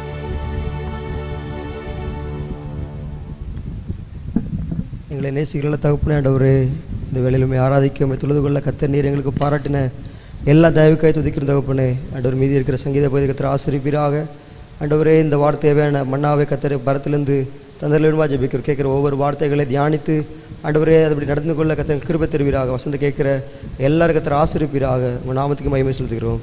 ரட்சகராக இயேசுவின் மூலம் ஜெபிக்கிறோம் நல்ல பிதாவே. ஆமென், ஆமென். எல்லாரும் சொல்லுவோமாக. ஆமென், ஹல்லேலூயா. சந்தோஷமா இருக்கீங்களா? கர்த்தருக்கு மகிமை உண்டாவதாக. ஆமென். கர்த்தருக்கு ஸ்தோத்திரம். இந்த நாளிலே கர்த்தரை துதிக்க ஆராதிக்க கொடுத்த கிருபைக்கு நன்றி. நான் வேதத்தில் சங்கீத பகுதியை நாம் ஒன்று வாசிப்போம். 16ஆம் சங்கீதம், சங்கீதம் 16, Psalms number 16. ஆண்டவருக்கு மகிமை உண்டாவதாக. நாம் அதை வாசிப்போமாக. பிரதர் ஸ்டீஃபன் முன்பதாக வந்து வாசிக்கும்படி கேட்குறேன். சங்கீதம் நீங்கள் மாறி மாறி வாசிக்க முடியாது. மாறி மாறி வாசிக்கும் நாட்கள் சீக்கிரம் வரட்டும். இப்போது வாசிக்கிற சங்கீதம் நீங்கள் கவனிக்கும்படி கேட்குறேன். உங்களுக்கு ஸ்க்ரீன்லேயும் சங்கீதம் பகுதி வசனம் வந்துவிடும். நீங்கள் எல்லாம் சேர்ந்தே அவரோடு கூட சேர்ந்து நீங்கள் வாசிக்கும்படி கேட்குறேன். சத்து உயர்த்தி நான் வாசிப்போமாக. சங்கீதம் 16ஆம் சங்கீதம். தேவனே, என்னை காப்பாற்றும், உம்மை நம்பியிருக்கிறேன். என் நெஞ்சமே, நீ கர்த்தரை நோக்கி, தேவரீர் என் ஆண்டவராயிருக்கிறீர்.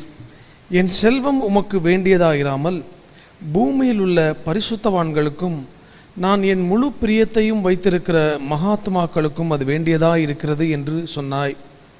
அந்நிய தேவனை நாடி பின்பற்றுகிறவர்களுக்கு வேதனைகள் பெருகும். அவர்கள் செலுத்துகிற இரத்த பான பலிகளை நான் செலுத்த மாட்டேன். அவர்கள் நாமங்களை என் உதடுகளினால் உச்சரிக்கவும் மாட்டேன். கர்த்தர் என் சுதந்திரமும் என் பாத்திரத்தின் பங்குமானவர். என் சுதந்திரத்தை தேவரீர் காப்பாற்றுகிறீர். நேர்த்தியான இடங்களில் எனக்கு பங்கு கிடைத்தது. ஆம், சிறப்பான சுதந்திரம் எனக்கு உண்டு. எனக்கு ஆலோசனை தந்த கர்த்தரை துதிப்பேன். ராக்காலங்களிலும் என் உள்ளந்திரியங்கள் என்னை உணர்த்தும். கர்த்தரை எப்பொழுதும் எனக்கு முன்பாக வைத்திருக்கிறேன். அவர் என் வலது பாரிசத்தில் இருக்கிறபடியால் நான் அசைக்கப்படுவதில்லை. ஆகையால் என் இருதயம் பூரித்தது, என் மகிமை களி கூர்ந்தது, என் மாம்சமும் நம்பிக்கையோடே தங்கியிருக்கும். என் ஆத்துமாவை பாதாளத்தில் விடீர், உம்முடைய பரிசுத்தவான்களின் அழிவை காண ஒட்டீர். ஜீவ மார்க்கத்தை எனக்கு தெரியப்படுத்துவீர். உம்முடைய சமூகத்தில் பரிபூர்ண ஆனந்தமும் உம்முடைய வலது பாரிசத்தில் நித்திய பேரின்பமும் உண்டு. Amen. Praise the Lord. Hallelujah. கர்த்தருக்கு ஸ்தோத்திரம் உண்டாவதாக. வாசிக்கப்பட்ட நல்ல சங்கீத பகுதிக்காக நன்றி. அறியப்பட்டு சொல்வதற்கு ஒன்றுமில்லை. ஆனாலும் ஒவ்வொரு நாளும் நமக்கு காலை 11:30 மணி, மாலை 7:30 மணி, அந்த 2 பகுதிகளும் நமக்கு தொடர்ந்து ஜெபம் நடந்து கொண்டே இருக்கிறது. தொடர்ந்து ஒரே காரியத்துக்கு தான் ஜெபித்து கொண்டே இருக்கிறோம். சோர்ந்து போகாமல் ஜெபம் பண்ணுங்க, போராடி ஜெபம் பண்ணுங்க, விசுவாசத்தோடு கேளுங்க, சந்தேகப்படாமல் கேளுங்க இதெல்லாம் சொன்ன ஆண்டவன். ஆகவே நாம் கேட்கிறோம். நம்முடைய தேசத்தின் நலனுக்காக ஜெபிக்கிறோம். சில வேளை சில பெயர்களை சொல்லி ஜெபிக்கிறோம். தூரையில் இருக்கிறவருடைய பெயரை சொல்லி ஜெபிக்கிறோம். நம்முடைய சபை விசுவாச குடும்பங்களுக்கு ஜெபிக்கிறோம். கதை கிருபை செய்வாராக. ஜெபங்களை பங்கு பெற உங்களுக்கு எந்த பகுதியில் பங்கு பெற முடியுமோ அதனை பங்கு பெறும்படி கேட்கிறேன். கர்த்தருக்கு ஸ்தோத்திரம் உண்டாவதாக. இந்த நாட்கள் சீக்கிரம் முடிவடைவதற்கு தேவன் கிருபை செய்ய வேண்டும். ஆளுகை செய்கிற எல்லா கண்களிலும் தயவு கிடைக்க பண்ண வேண்டும். கிறிஸ்தவங்களுக்கு மட்டும்தான் நம்ம யோசிக்க வேண்டிய விஷயம். இது எல்லா மார்க்கத்தை சார்ந்த எல்லாருக்கும் ஒரு அடைப்பு ஏற்படுத்திருக்கிறபடினாலே நாம் ஜெபிக்கத்தான் வேண்டும். எல்லாருக்கும் தயவு கிடைக்க பண்ணி நாம் எல்லாரும் வந்து கர்த்தரை ஆராதிப்பதற்கு, ஆலயம் திறக்கப்பட்டு கர்த்தரை துதிப்பதற்கு கர்த்தர் கிருபை செய்ய வேண்டும். கர்த்தருக்கு பயமுண்டாவதாக நாம் ஜெபிப்போம். கர்த்தர் பெரிய காரியங்களை செய்வாராக. ஆமென். கர்த்தருக்கு ஸ்தோத்திரம். அதோடு மாத்திரமில்லை, நாம் தேவையுள்ள ஜனங்களுக்காக நாம் கடந்த நாட்களிலே நாம் உதவி செய்தோம், கொடுத்தோம். அது அவ்வளவு நிறைவாக இருக்கும் என்று சொல்ல முடியாது. நாம் அந்த அளவிற்கு இல்லை. நம்ம ஏண்டதை தன்னால் ஏண்டதை அவள் செய்தாள் என்பது போல ஆண்டவர் நாமத்தின் நிமித்தம் நம்மால் ஏண்டதை செய்தோம். இன்னும் செய்வதற்கு கர்த்தர் அனுக்கிரகம் பண்ணுவாராக, கிருபை செய்வாராக. கர்த்தர் சபத்திலே ஜெபம் பண்ணுவோம். கர்த்தர் பெரிய காரியங்களை செய்வாராக. கர்த்தருக்கு ஸ்தோத்திரம். மாற்றங்களை கர்த்தர் உருவாக்க வேண்டும். தேவனுடைய வார்த்தைக்கு நேராக செல்வோமாக. ஆமாம், நம்ம எல்லாம் தேவனுடைய வசனத்துக்கு நேராக கடந்து செல்வோமாக. வேதாகம் இருக்கும் என்றால் நீங்கள் வேதாகத்தை வைத்துக் கொள்ளுங்கள். இல்லாவற்றில் வசனங்கள்லாம் அதில் வரும். அதை விட நீங்கள் கவலைப்பட வேண்டாம். கர்த்தருக்கு ஸ்தோத்திரம் உண்டாவதாக. யோவான் சுவிசேஷம் 13ஆம் அதிகாரம் 8ஆம் வசனம். யோவான் சுவிசேஷம் 13ஆம் அதிகாரம் 8ஆம் வசனத்தை நாம் வாசிப்போமாக. கர்த்தருக்கு ஸ்தோத்திரம். பேதுரு அவர்களை நோக்கி, நீர் ஒரு காலும் என் கால்களை கழுவப்படாது என்றான். இயேசு அவனுக்கு பிரதியுத்தரமாக, நான் உன்னை கழுவாவிட்டால் என்னிடத்தில் உனக்கு பங்கில்லை என்றார். ஆண்டவருக்கு மகிமை உண்டாவதாக. இந்த நடந்த சம்பவம் எல்லாம் நமக்கு தெரியும். கர்த்தருக்கு ஸ்தோத்திரம். இந்த உலகத்தை விட்டு அவ பாடுபட்டு போக வேண்டிய வேலை வந்தது. அதாவது வேதம் சொல்லு, தன்னுடைய வேலை வந்துவிட்டது என்பதை அறிந்தவுடனே அவர் சீசர்களெல்லாம் அழைத்து ஒரு விருந்து கொடுத்தார், கடைசி விருந்து. இதற்கு கடைசி விருந்து என்று ஒரு பகுதியில் சொல்லலாம். இன்னொரு பகுதியில் சொல்ல வேண்டும் சொன்னால் கர்த்தருடைய பந்தி, ராபோஜனம் என்றெல்லாம் இதற்கு பெயர். அவர் எல்லாருக்கும் நல்ல ஒரு விருந்து கொடுத்தார். கர்த்தருக்கு ஸ்தோத்திரம் உண்டாவதா.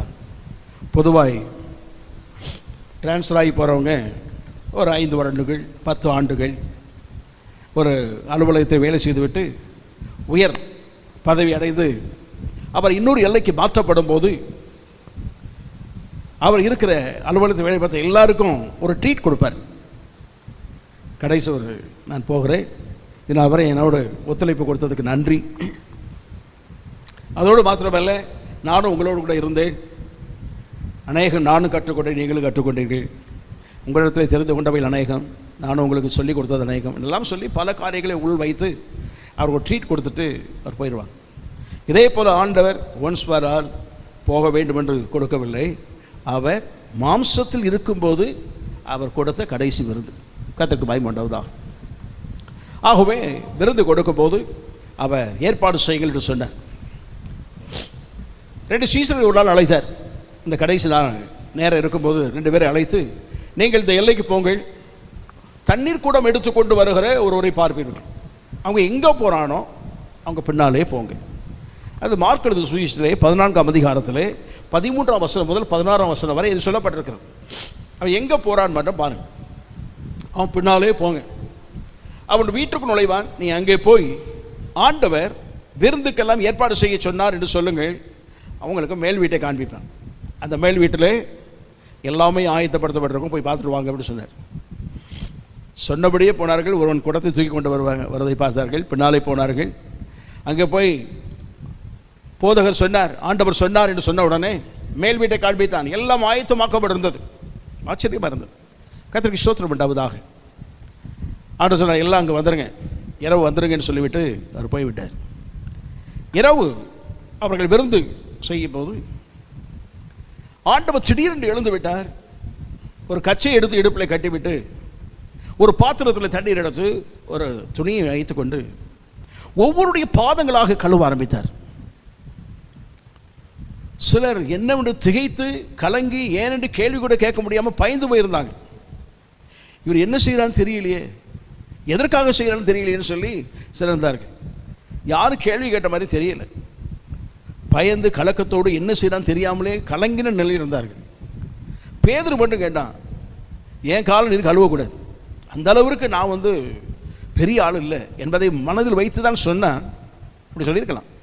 என் காலை கழுவக்கூடாது ஆண்டவரே அப்படி சொன்ன உடனே ஆண்டவர் உடனே சொன்னார், நான் உன் காலை கழுவாவிட்டால் பேதுருவே என்ன இடத்துல உனக்கு பங்கு இல்லை. கர்த்தருக்கு மகிமை உண்டாவதாக.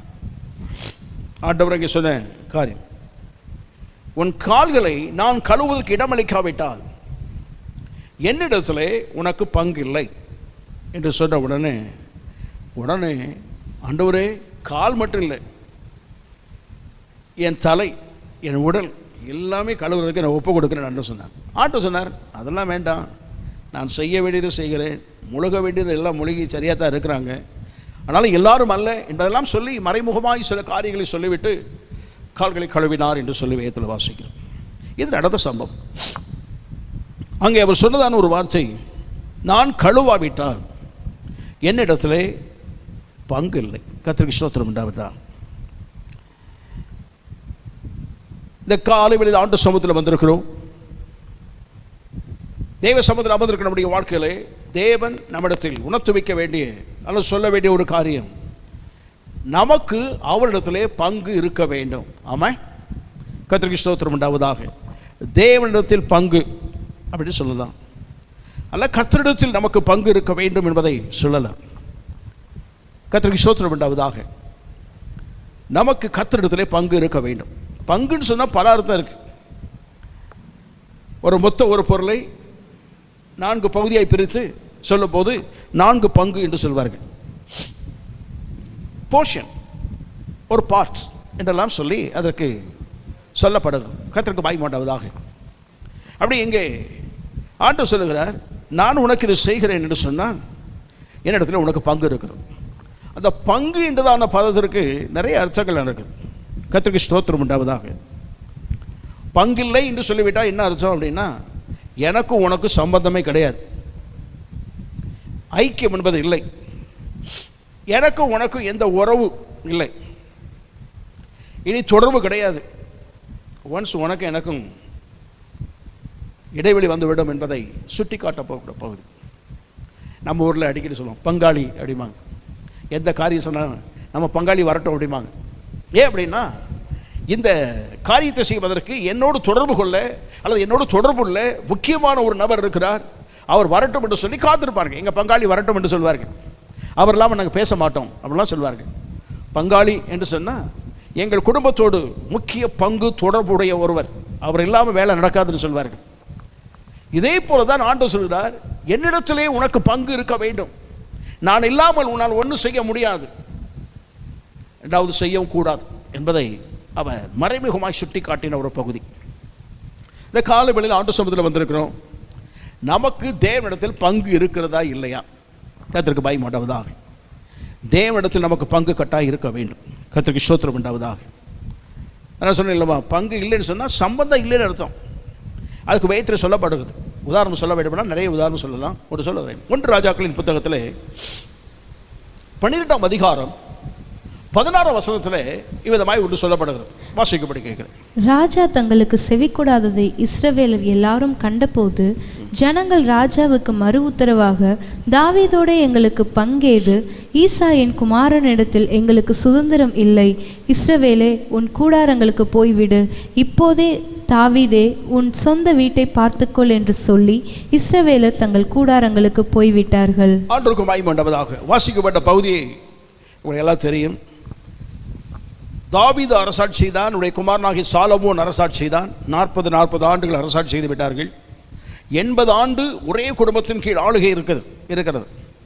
நல்ல பொற்கால ஆட்சி நல்லா தான் இருந்தது. சாலமோன் மரித்த பிறகு ரெகோபெயாம் ஆட்சிக்கு வந்தான். அவனும் சமஸ்த இஸ்ரவேலுக்கு ஆளுகை செய்ய அவன் அமர்ந்திருந்தான். அவன் இருக்கும்போது ஜனங்களெல்லாம் வந்து, ஐயா, உடைய தகப்பன் இருந்த காலகட்டத்தில் நல்ல சிறப்பாய் ஆட்சி புரிந்தார் என்பதெல்லாம் ஒரு பக்கம் இருக்கு. ஆனால் அவர் எங்களுக்கு விதித்த வரிகள் எங்களால் தாங்க முடியல. நிறைய வரி போட்டார். நாங்களும் கொடுத்தோம், செழிப்பு இருந்தது, எல்லாம் கொடுத்தோம். ஆனால் இப்போது உள்ள காலகட்டத்தில் கொடுக்கக்கூடிய அளவிற்கு எங்களுக்கு இல்லை. ஆகவே நீர் யோசித்து பார்த்து எங்களுக்கு கொஞ்சம் உதவி செய்ய வேண்டும் என்று கேட்டபோது அவன் 3-4 நாட்கள் கழித்து வாருங்கள், 3 நாட்கள் கழித்து வாருங்கள் சொல்லி அனுப்பிவிட்டான். அவர்கள் மறுபடியும் வந்தார்கள். வந்தபோது இவருடைய அணுகுமுறைகள் வித்தியாசமாக இருந்தபடினாலே ஞானிகள் அல்லது அறிவாளிகள் அல்லது வயோதிபர்கள் அனுபவஸ்தருடைய ஆலோசனை கேட்காமல் இவனோடு கூட பழகின நண்பருடைய ஆலோசனை கேட்டதினாலே வந்த இந்த விளைவு அது. அதில் ஒரு கூட்டம் எழுப்பி சொன்னார்கள், தாவீதோடு எங்களுக்கு பங்கு இல்லை. 80 ஆண்டு காலங்கள் ஆட்சி புரிந்த அந்த எல்லையிலே ஒருவர் சொல்லுகிறான், தாவீதோடு எங்களுக்கு பங்கு இல்லை, நீ ஓ வழியை பார்த்துப்போ, நாங்கள் எங்கள் வழியை பார்த்து போய்க்கிறோம், உங்களுக்கும் எங்களுக்கு எந்த சுதந்திரத்தில் எங்கள் பங்கும் கிடையாது, எந்த உறவும் கிடையாது, தொடர்பு கிடையாதுன்னு சொல்லிவிட்டு வெட்டிட்டாங்க. இயேசு கிறிஸ்து பேதுருவை பார்த்து சொன்னார், நீ கால்களை கழுவுவதற்கு அல்லது நான் உன்னிடத்திலே வேலை செய்வதற்கு அல்லது உன்னிடத்தில் கிரியை செய்வதற்கு உன் வாழ்க்கையில் மாற்றங்கள் ஏற்படுத்துவதற்கு நீ ஒப்பு கொடுக்காத பட்சத்தில் இருப்பாய் என்று சொன்னால் பங்கு இருக்காது. தொடர்பு என்பது என்னுடைய தொடர்பு உன்னோடு கூட இருக்காது என்று சொன்னான்.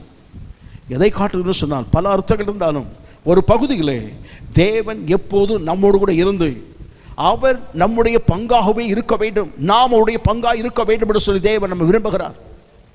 கர்த்தருக்கு பயம் உண்டாவதாக. நம்முடைய வாழ்க்கையை அர்ப்பணித்து நம்மை கழுவி சுத்திகரிப்பதற்கு, அவருடைய பிள்ளையாய் மாற்றுவதற்கு நம்முடைய வாழ்க்கையில் ஒரு அர்ப்பணம் இல்லாவிட்டால் தேவனிடத்திலே நமக்கு ஒரு காலம் பங்கு இருக்காது. கர்த்தருக்கு ஸ்தோத்திரம் உண்டாவதாக. இந்த பங்கு இருக்காதுன்னு சொல்லுற பதத்தில் இன்னொரு விதத்தில் சொல்லுவோம்னு சொன்னால், பரலோகம் என்பது ஒரு சுதந்திரம். அந்த சுதந்திரத்தில் நமக்கு பாகம் கிடைக்காது. கர்த்தருக்கு பயந்து உண்டாவதாக. பரலோக வாழ்வு என்பது இல்லாமல் போய்விடும். ஆகவே தான் தேவனிடத்திலே நமக்கு பங்கு கட்டாய் இருக்க வேண்டும். இந்த உலகத்தில் இருக்கணும், மறுமையில் இருக்க வேண்டும். கர்த்தருக்கு ஸ்தோத்திரம் உண்டாவதாக. ஒன்ஸ் அவருக்கு நமக்குள்ள தொடர்பு விட்டு போகக்கூடாது.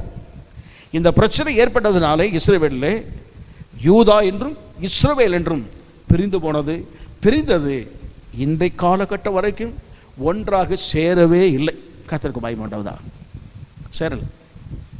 யூதா ராஜ்யம் தனியாகவும் இஸ்ரவேல் ராஜ்யம் தனியாகவும் தான் இருந்ததை தவிர எல்லாம் ஒரே குடும்பத்தின் பிள்ளைகள் தான், ஒரே கோத்திர குடும்பத்தின் தலைவர்களாகத்தான், கோத்திர தலைவர்களாகத்தான் இருந்தார்கள் 12 கோத்திரங்களும்.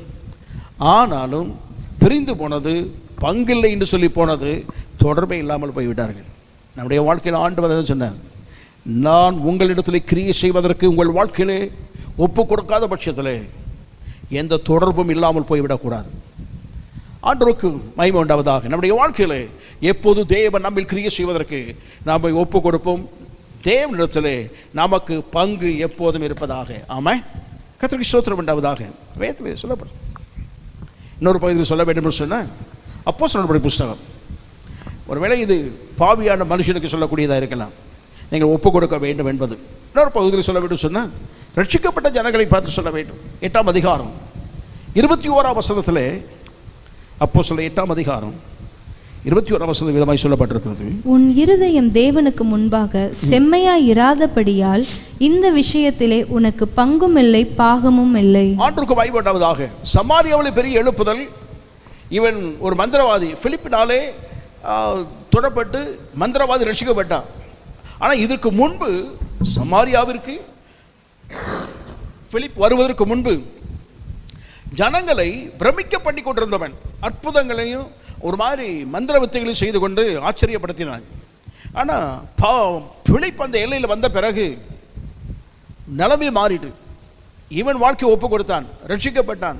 தன்னை விட பெரிய ஆளாக இருக்கிறான்னு சொல்லி அவன் அர்ப்பணித்து கொடுத்தான். பிறகு ரட்சிக்கப்பட்டான். எல்லாம் இருந்தது.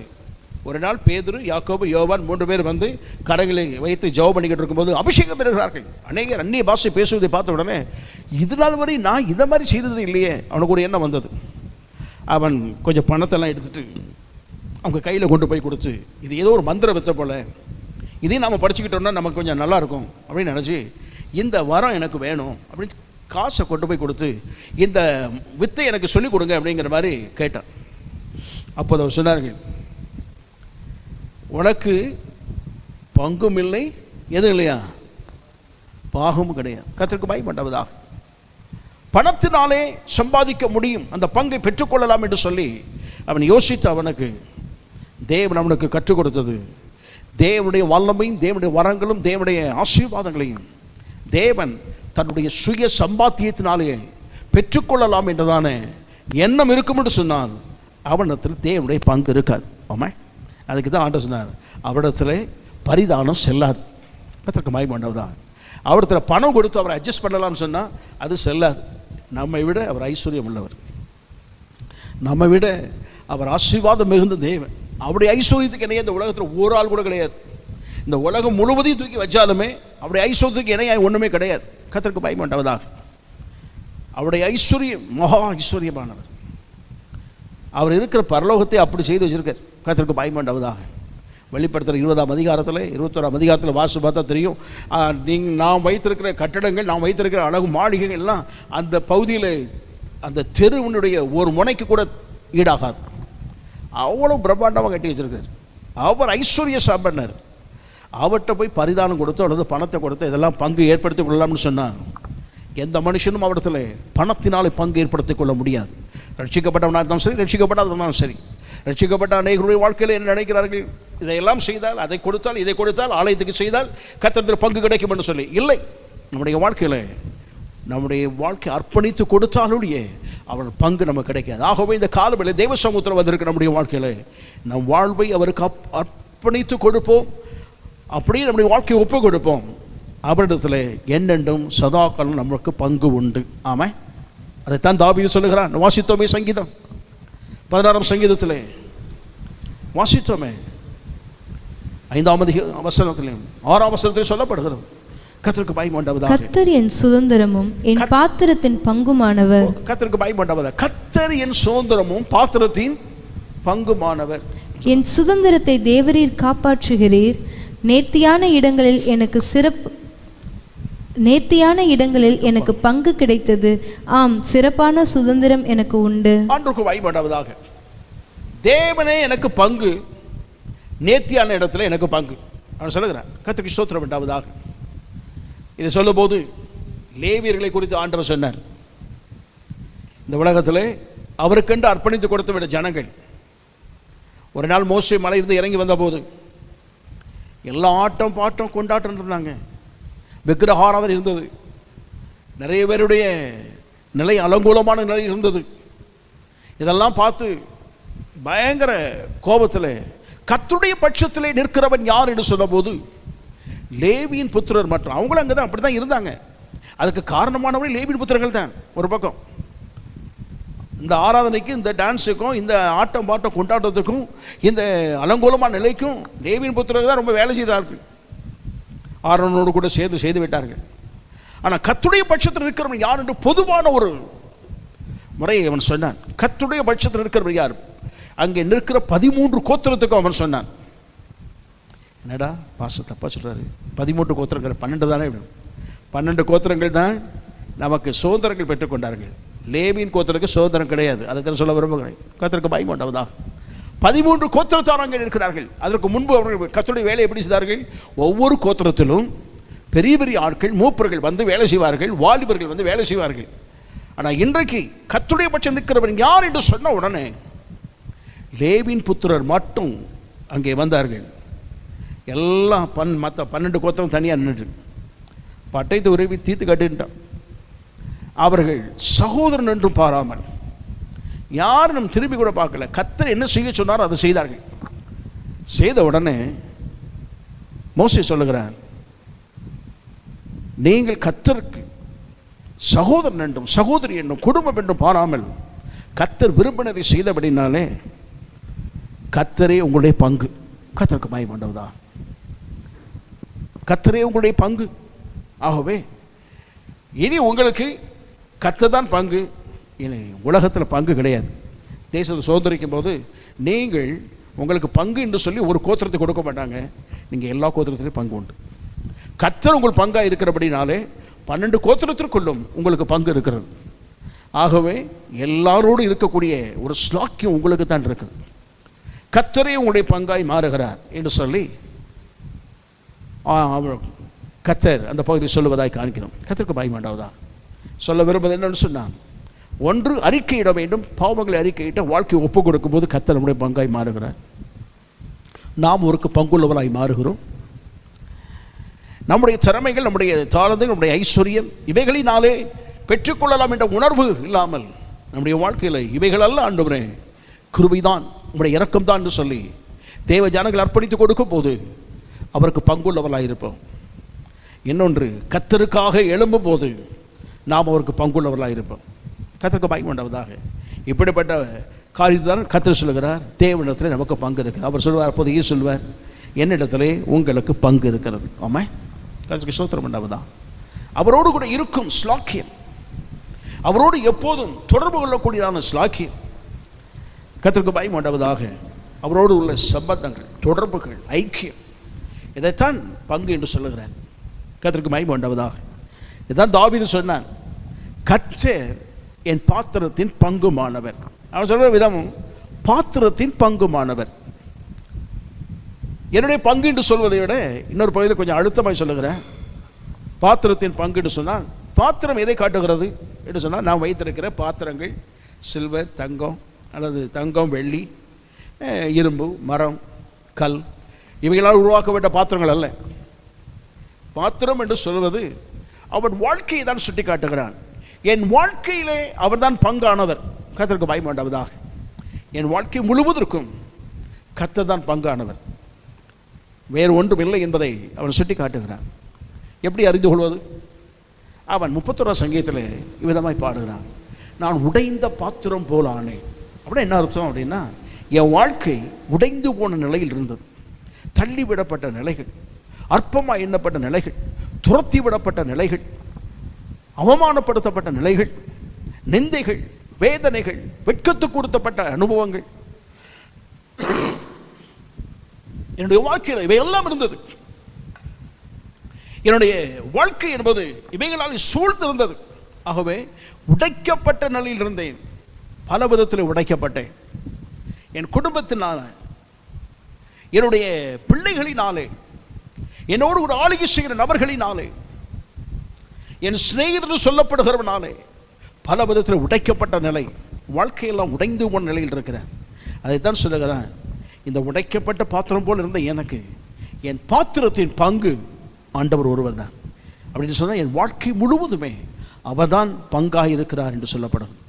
இன்றைக்கு நம்முடைய வாழ்க்கையில் இயேசு நமக்கு பங்குள்ளவராக இருப்பாராக. ஆமாம், அவர் தான் நம்முடைய பாத்திரத்தின் பங்கு. அப்போ தான் நம்முடைய வாழ்க்கையினுடைய எல்லாமே கர்த்தருக்கு ஸ்தோத்திரம் உண்டாவதாக. வேதனை அப்படிதான் சொல்லப்படுது, கர்த்தருக்கு ஸ்தோத்திரம் உண்டாவதாக. 73ஆம் சங்கீதத்தில் 26ஆம் வசனத்தில் சங்கீதம் விதமாய் சொல்லுகிறார், என் மாம்சமும் என் இருதயமும் மாண்டு போகிறது, தேவன் என்றென்றைக்கும் என் இருதயத்தின் கண்மலையும் என் பங்குமாய் இருக்கிறார். ஆண்டவருக்கு வாய் உண்டாவதாக.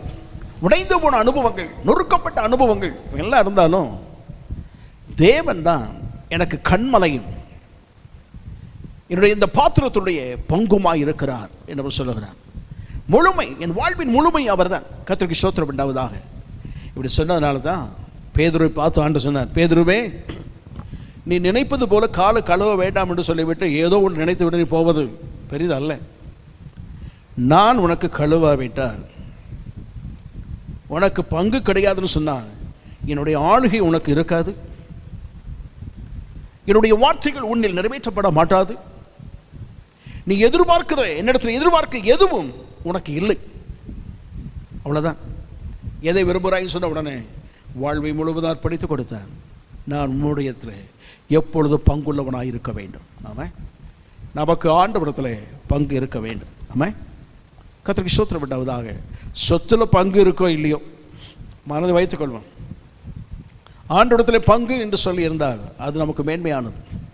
சில குடும்பங்களிலே கிறிஸ்துவை ஏற்றுக்கொண்ட பிறகு அந்த குடும்பங்கள் சொல்லுவார்கள், நீ கிறிஸ்துவத்தை ஏற்றுக்கொண்டாய், கிறிஸ்தவனாய் மாறிவிட்டாய், பல வார்த்தைகள் எல்லாம் சொல்லிவிட்டு உனக்கு சொத்துல பங்கே கிடையாது, வெளியே போன்னு சொல்லிடுவாங்க.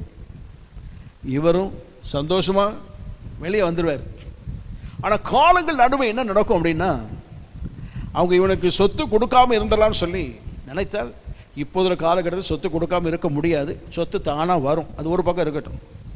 ஆனால் அப்படி சொத்துக்கள் கொடுக்க வேண்டாம் என்று தள்ளிவிடப்பட்ட பிறகு இவர் ஆண்டவரை நம்பி ஆண்டவருக்காய் வாழ்ந்து நல்ல அவர் முன்னேறி தொழில் செய்கிறவராக இருந்தால் தொழில் செய்து, இல்லை ஊழியத்துக்கு வந்தவராக இருந்தால் ஊழியம் செய்து, அவரெல்லாம் இருக்கும்போது கர்த்தர் அவர்களை அவரே பங்காக இருக்கிறபடினாலே கொஞ்சம் கொஞ்சமாய் உயர்த்துகிற தேவன் அவரே வாழ்க்கையின் உயர்வுக்கும் மேன்மைக்கு உரியவராய் அவர்கள் வைத்திருக்கிற ஐஸ்வர்யத்தை போல இவங்களையும் கர்த்தர் உயர்த்துகிறார். இவங்களுடைய நிலைமை எப்படி இருக்கும்? பிள்ளைகளுக்கு எல்லாம் பிரித்து கொடுக்குற வரை எல்லாம் கொடுத்துருவாங்க. கடைசியில் பார்த்தா பெற்றோர் தங்களுக்கு வைத்துக்கொள்ள வேண்டிய பகுதியை வைத்துக்கொள்ளாமல் பிள்ளைகள் தானே என் பிள்ளைகள் நல்லா காப்பாற்ற சொல்லி எல்லாத்தையும் பிரித்து கொடுத்த உடனே ஒரு மாதம் ஆகட்டும் பிள்ளைகளெல்லாம் பெற்றோரை தள்ளிவிடும். அந்த பிள்ளைகளாம் சொத்தை வாங்கிட்டு அது பாட்டு அதுகள் வேலையை பார்த்து போயிருங்க.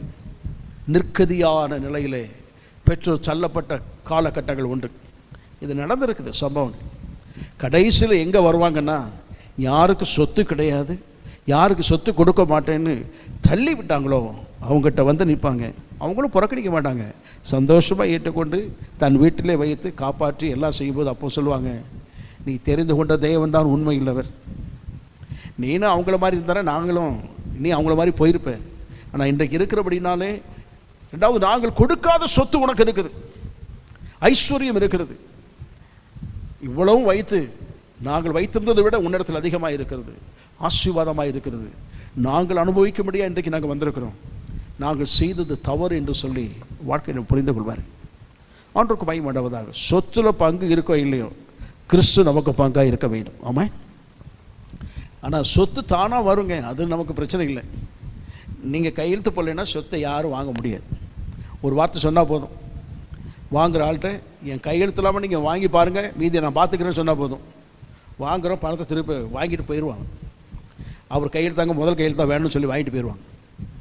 ஆகவே சொத்து எப்படினாலும் வரும், ஆனால் கர்த்தருடைய பங்கு என்பது நீங்கள் வாழ்வை ஒப்பு கொடுப்பது தான் இருக்கிறது. கர்த்தருக்கு பயப்படாததாக ஒப்பு கொடுப்போம். கர்த்தர் நமக்கு உதவி செய்வாராக. கர்த்தருக்கு ஸ்தோத்திரம். அவர் நமக்கு பங்காக இருப்பாராக, பங்குள்ளவராக இருப்பாராக.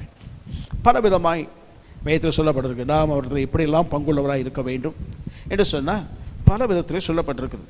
கர்த்தருக்கு பயப்படாததாக. எபிரேயர்கள் நிருபத்தில் 3ஆம் அதிகாரம் 14 வசனம் விதமாய் சொல்லப்படுகிறது. எபிரேயர் 3ஆம் அதிகாரம் 14 வசனத்திலே, நீங்கள் ஆரம்பத்திலே நாம் ஆரம்பத்திலே கொண்ட நம்பிக்கையை முடிவு பரியந்தம் உறுதியாய் பற்றி கொண்டிருப்போமாகில் கிறிஸ்துவனிடத்தில் பங்குள்ளவர்களாயிருப்போம். ஆண்டவருக்கு பயப்படாததாக. ஆரம்பத்திலே கொண்டிருந்த நம்பிக்கையை நாம் கடைசி வரை பற்றி கொண்டிருப்போம் என்று சொன்னால் நாம் கிறிஸ்துவிடத்திலே பங்குள்ளவராய் இருப்போம் என்று சொல்லப்படுகிறது. தொடக்கம் என்பது பெரிதல்ல, அந்த தொடக்கத்துடைய முடிவு தான் நம்முடைய வாழ்க்கையில் ஆசீர்வாதத்தை கொண்டு வரும். கர்த்தருக்கு பயப்பட தொடங்கின நிறைய பேர் முடிக்காமலே போயிட்டாங்க, பாதியிலே போயிட்டாங்க. ஆனால் தேவனிடத்திலே நாம் உன்னை தொடங்கி இருக்கிறோம், நீ தான் என்னுடைய பங்கு என்று சொல்லி ஆரம்பித்து தொடங்கி விட்டோம். ஆனால் முடிவு வரைந்து இருக்க வேண்டும் என்று சொல்லுகிறார். அப்படின்னு சொன்னால் நம்முடைய வாழ்க்கையில் தேவனுடைய பங்கு நாம் இருக்க வேண்டும் சொன்னால் கடைசி வரை அவரை உறுதியாய் பற்றி கொள்வோமாக. கர்த்தருக்கு ஸ்தோத்திரம். இடையூறாய் வரக்கூடியதான எல்லாவற்றையும் தள்ளிவிடுவோம். அதெல்லாம் வாழ்க்கையில் வரக்கூடியது. கஷ்டங்கள், பிரச்சனைகள், போராட்டங்கள், தேவைகள், வியாதிகள், பல சூழ்நிலைகள் எல்லாம் ஏதோ கிறிஸ்தவனுக்கு மட்டும் வருகிறது, இயேசுவை தேடினவனுக்கு மட்டும் வருகிறது, மற்றவர்களாம் வரவில்லை என்று சொல்வதற்கில்லை. எல்லாருக்கும் வரும். கிறிஸ்தவனாக இருந்தாலும் வரும், கிறிஸ்தவன் அல்லாமல் ஏற்றுக்கொள்ளாமல் இருக்கிற மற்ற மார்க்கத்தில் உள்ளவர் யாராக இருந்தாலும் வரும், கடவுளே இல்லை என்று சொல்லுகிறவனாக இருந்தாலும் வரும், எல்லாமே கடவுள் தான் என்று சொல்லுகிற எல்லாருக்கும் வரத்தான் செய்யும். பிரச்சனைகள் எல்லாரும் சந்திப்பார்கள். சிலருக்கு தப்புவிக்கும் வழி தெரியாது, அவருடைய நம்பிக்கை இருந்த நம்பிக்கை அற்று போய்விடும். ஆனால் நமக்கோ ஆண்டவர் மீது அந்த ஆரம்பத்திலே கொண்டிருந்த நம்பிக்கை இருக்கிறபடினாலே ஒவ்வொரு நாளும் அவர் பங்குள்ளவராக இருக்கிறபடினாலே அந்த பங்குள்ளவர் நமக்கு கிருபை செய்து ஒவ்வொரு நாளும் நம்மை அற்புதமாய் நடத்தி முடிவு பரியந்தம் அற்புதமாய் பாதுகாப்புடன் நடத்தக்கூடிய தேவன் அவர் இருக்கிறார். ஆமே, கர்த்தருக்கு பயப்படாததாக. ஆகவே நம்முடைய வாழ்க்கையில் எவைகள் வந்தாலும் அவைகளை சந்தித்து முடிவு வந்து நிலைத்திருக்க கர்த்தர் நமக்கு உதவி செய்வாராக. நம்முடைய பங்கு கிறிஸ்துவிடத்திலே முடிவு பரியந்தம் இருக்க வேண்டும். ஆமா, சரி, கர்த்தருக்கு ஸ்தோத்திரம் உண்டாவதாக. இன்னும் கொலோசை சபைக்கு அப்போஸ்தலனாகிய பவுல் எழுதுகிறார். 1ஆம் அதிகாரம் 12ஆம் வசனத்தில் அவன் எழுதுகிறான், ஒளியில் உள்ள பரிசுத்தவான்களுடைய சுதந்திரத்தில் பங்கடைவதற்கு நம்மை தகுதியுள்ளவர்களாக்கினவரும். ஆண்டவருக்கு பயப்படாததாக. ஒளியில் உள்ள பரிசுத்தவான்கள் பங்குள்ளவராய் மாறுவதற்கு நம்மை தகுதிப்படுத்தினவர். ஒரு பெரிய எதிர்காலத்தை முன்வைத்து இன்றைக்கு தகுதிப்படுத்தி பங்குள்ளவராய் மாற்றியிருக்கிறார். எப்படின்னு சொன்னால், ஒளியினிடத்திலே இருக்கிற பரிசுத்தவான்கள் அப்படின்னு சொன்னால் மறித்து தேவன் அவர்களுக்கு நியமித்து வைத்திருக்கிற அற்புதமான இந்த பரதீஸ் மகிமையான அந்த ராஜ்யத்திற்குள் பிரவேசித்தார்களே, அந்த எல்லையில் இருக்கிற அவர்களை ஒரு நாளை நாம் சந்திப்பதற்கு, கிறிஸ்துவுடைய பங்காய் நாம் மாறுவதற்கு நம்மை ஒவ்வொரு நாளும் தகுதிப்படுத்தி ஒரு மகிமையான ராஜ்யத்தை அடைவதற்காக, எதிர்கால வாழ்வு சுகித்திருப்பதற்காக ஒவ்வொரு நாளும் நம்மை கழுவி சுத்திகரித்து பரிசுத்தமாக்கி அதனை பங்கடைய பண்ணுவதற்காக ஒவ்வொரு நாளும் நடத்துகிறாரே நம்முடைய தேவன். அந்த கிறிஸ்துவுக்குள் பங்கு என்பது அவர் நம்மை உருவாக்கி மறுரூபப்படுத்தும் வரைக்கும் அவரிடத்தில் நாம் பங்குள்ளவர்களாக இருக்க கர்த்தர் உதவி செய்வாராக. ஆமாம், எல்லாம் விரிச்சு கொண்டே நிறைய போகலாம். கர்த்தருக்கு ஸ்தோத்திரம் உண்டாவதாக.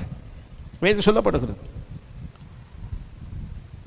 1 பேதுருவிலே விதமாய் சொல்லப்படுகிறது. 4ஆம் அதிகாரம் 13ஆம் வசனத்தில் பேதுரு விதமாய் எழுதுகிறார், கிறிஸ்துவின் மகிமை வெளிப்படும் போது நீங்கள் களி கூர்ந்து மகிழும்படியாக அவருடைய பாடுகளுக்கு நீங்கள் பங்காளிகளானதால் சந்தோஷப்படுங்கள். ஆண்டவருக்கு பயப்படாததாக. அப்போஸ்தலன் பவுல் பேதுரு அப்போஸ்தலன் பேதுரு எழுதும்போது சொல்லுகிறார், நாம் அவருடைய பாடுகளுக்கு பங்காளி. கர்த்தருக்கு பயப்படாததாக. பங்காளின்னு சொன்ன இல்லையா, அது பாடுகளுக்கு பங்கு. அப்படி சொன்னால் அவரோடு கூட பாடுபட்டால் அவரோடு ஆளுகை செய்வார். இந்த உலகத்தை விட்டு இயேசு கிறிஸ்து அவர் போகும்போது,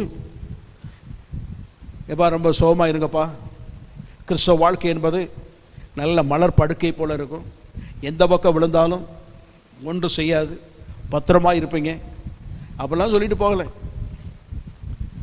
இந்த உலகத்திலே உங்களுக்கு பாடுகள் உபத்திரங்கள் உண்டு. அப்படி சொன்னார், நான் உலகத்தை ஜெயித்தேன். அவர் பாடுபட்டார், வேதனைப்பட்டார், உலகத்தை ஜெயித்தேன். சிம்பிளாக ஒரு வார்த்தை சொல்லிட்டார். யோவான் எழுதின சுவிசேஷத்திலே ஆண்டவர் சொல்லும்போது அவர் சொன்னார். அதற்கு பிறகு பரபேறி போகும்போதும் அதைத்தான் வலியுறுத்தி சென்று விட்டார். உங்களை அனுப்பும் போது எங்கே அனுப்ப சொன்னால் பல காரியத்தை அவர் சொன்னார். நீங்கள் முட்களுக்குள்ளே இருக்கிற லீலி புஷ்பம். கர்த்தருக்கு பயமாட்டவதா? முட்களுக்குள்ளே இருக்கக்கூடிய லீலி புஷ்பம் என்று சொன்னார். அவர் சுட்டி காட்டும்போது அற்புதமாய் சொன்னீங்க. அந்த இதெல்லாம் நம்ம கொஞ்சம் யோசித்து பார்க்க தெரியும். முட்களுக்குள்ளே இருக்கக்கூடிய லீலி புஷ்பம் என்று சொன்னார். லீலி புஷ்பத்தை எடுத்தாச்சுன்னா உள்ளே இருப்பதெல்லாம் முட்கள். அப்போ நம்முடைய வாழ்க்கையெல்லாம் எங்கே இருக்குதுன்னு சொன்னால் பாடுகள் நிறைந்த எல்லைக்குள் தான் நம்ம இருக்கிறோம். அந்த பாடுகள் நாம் அறியாமலே ஏற்றுக்கொண்டவைகளாக இருக்கலாம், சிலவைகள் வேண்டுமென்றே வந்து நம்மை இது மோதியவைகளாக இருக்கலாம். ஆனால் எத்தனை அதிகமாய் அவைகள் நம்மை பாடுகளுக்கு உட்படுத்தினாலும் கிறிஸ்துவுடைய பங்குள்ளவராக இருக்கிறபடினாலே இந்த உலகத்திலே கிறிஸ்து பாடுபட்ட போது எவைகளை வெளிப்படுத்தினாரோ அந்த பங்கை தான் வெளிப்படுத்த வேண்டும் என்று நம்மில் விரும்புகிறவர். கர்த்தருக்கு பயப்படாததாக அந்த லீலி புஷ்பத்திலே ஒரு முள் வந்து தானாகவே அந்த குத்தி கொண்டார். அந்த லீலி புஷ்பம் அதை பார்த்து கோபப்படுவதில்லை, எரிச்சல் அடைவதில்லை. ஆனாலும் தன்னிடத்தில் இருக்கக்கூடியதான அந்த நறுமணம் குத்தின உடனே அதிலிருந்து ஒரு பிசிபாரி வடி நல்ல ஒரு ட்ராப் வரும். அந்த வாசனை சுற்றியுள்ள எல்லா இடத்துலையும் மனம் வீச ஆரம்பிச்சிடும். ஆக முற்கடி எவ்வளவு குத்துகிறதோ அவ்வளவுக்கு அதிகமாய் வாசனை வீச தன்னுடைய பங்கை வெளிப்படுத்தி காட்டிவிடும். கர்த்தருக்கு பயப்படாததாக இயேசு கிறிஸ்து இந்த உலகத்திலே அவர் மகிமை பெறுவதற்கு, வாசனை வீசுவதற்கு முக்கிய காரணமே சிலுவையின் மரணம் ஒன்றுதான்.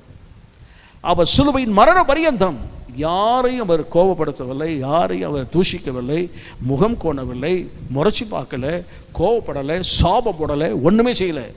அவர் ஒரு பார்வை பார்த்துருந்தாலும் எரிஞ்சு போயிருப்பாங்க. நடந்த சம்பவம் நமக்கு தெரியும்.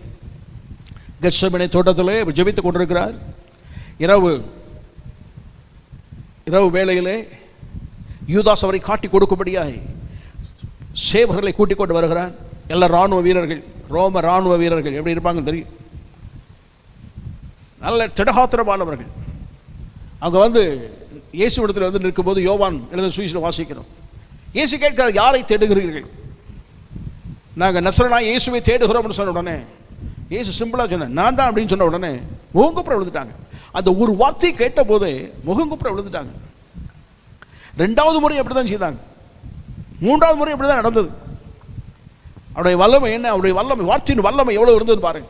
நான் தான் என்று சொன்ன உடனே அந்த வார்த்தைக்கு முன்னால் எவ்வளவு நிற்க முடியவில்லை. கர்த்தருக்கு பயப்படாததாக நம்ம மாதிரி ஆளாக இருந்தாங்கண்ணா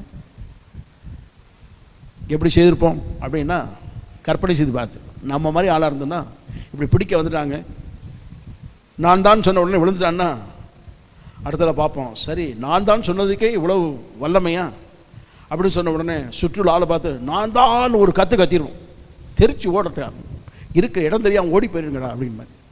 ஆனால் இயேசு தன்னுடைய வல்லமையெல்லாம் சுருக்கி வைத்து கொண்டு அவரது துறை ஒப்பு கொடுத்தார். பட்டயத்தை எடுத்து வெட்டினான் பேதுரு, மல்குஸ் காது வெட்டினான். ஆண்டவர் தன்னிடத்தில் உள்ளவனை தான் கடிந்து கொண்டாரை தவிர எதிரே உள்ளவனை கடிந்து கொள்ளவில்லை.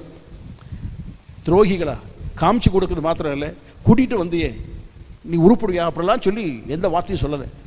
சேவர்களை ஏசவும் இல்லை, மல்குஸ் காதை ஒட்டி அவனுக்கு ஜெபம் பண்ணி அனுப்பிட்டேன். கர்த்தருக்கு பயப்படாததாக சிலுவையில் அவமானப்படுத்தினார்கள், தொங்க வைத்து வேதனைப்படுத்தினார்கள், எல்லாம் செய்த போதும் பிதாவை இவர்களுக்கு மன்னியும் என்று சொன்னாரே. அப்படி உபத்திரவத்தினுடைய உச்சக்கட்டத்தின் மேன்மை அங்கே தான் இருக்குது.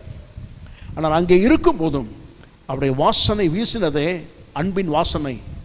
இன்றைக்கும் உலகம் அதைத்தான் ருசித்துக் கொண்டிருக்கிறது. கர்த்தருக்கு பயப்படாததாக அதைத்தான் ஆண்டவர் சொல்லுகிறார், நீங்கள் இந்த பாடுகளுக்கு பங்குள்ளவர்கள். அப்போ லீலி புஷ்பத்தை குறித்து ஆண்டவர் சொல்லும்போது அது உதாரணப்படுத்துகிறேன். நீங்கள் அப்படித்தான்ப்பா இருக்கணும். அவைகள் வந்து குத்தும், நீங்கள் போய் குத்த வேண்டாம், அதுகளாக வந்து குத்தும். அவைகள் உங்கள் மீது தானாகவே வந்து விழும், வேண்டும் வேண்டும் வந்து விழும். உங்களுடைய தன்மை, என்னுடைய பங்கு இந்த உலகத்தில் எவைகளெல்லாம் இருந்ததோ அவைகளை வெளிப்படுத்த வேண்டும். நீங்கள் பங்குள்ளவர்கள். இன்னொரு விதத்தை சொல்ல வேண்டும் சொன்னால், லீலி புஷ்பத்தை எடுத்தாச்சுன்னா உள்ளே இருக்கிறதுலாம் முட்கள் தான் இருக்கும். ஒரு நாள் லீலி புஷ்பம் எடுக்கப்படும், உலகமெல்லாம் முள்ளாக இருக்கும், கொடூரமானதாக இருக்கும். இன்னைக்கு காண்கிற கொடூரத்தை விட இன்னும் கொடூரமாக இருக்கும்.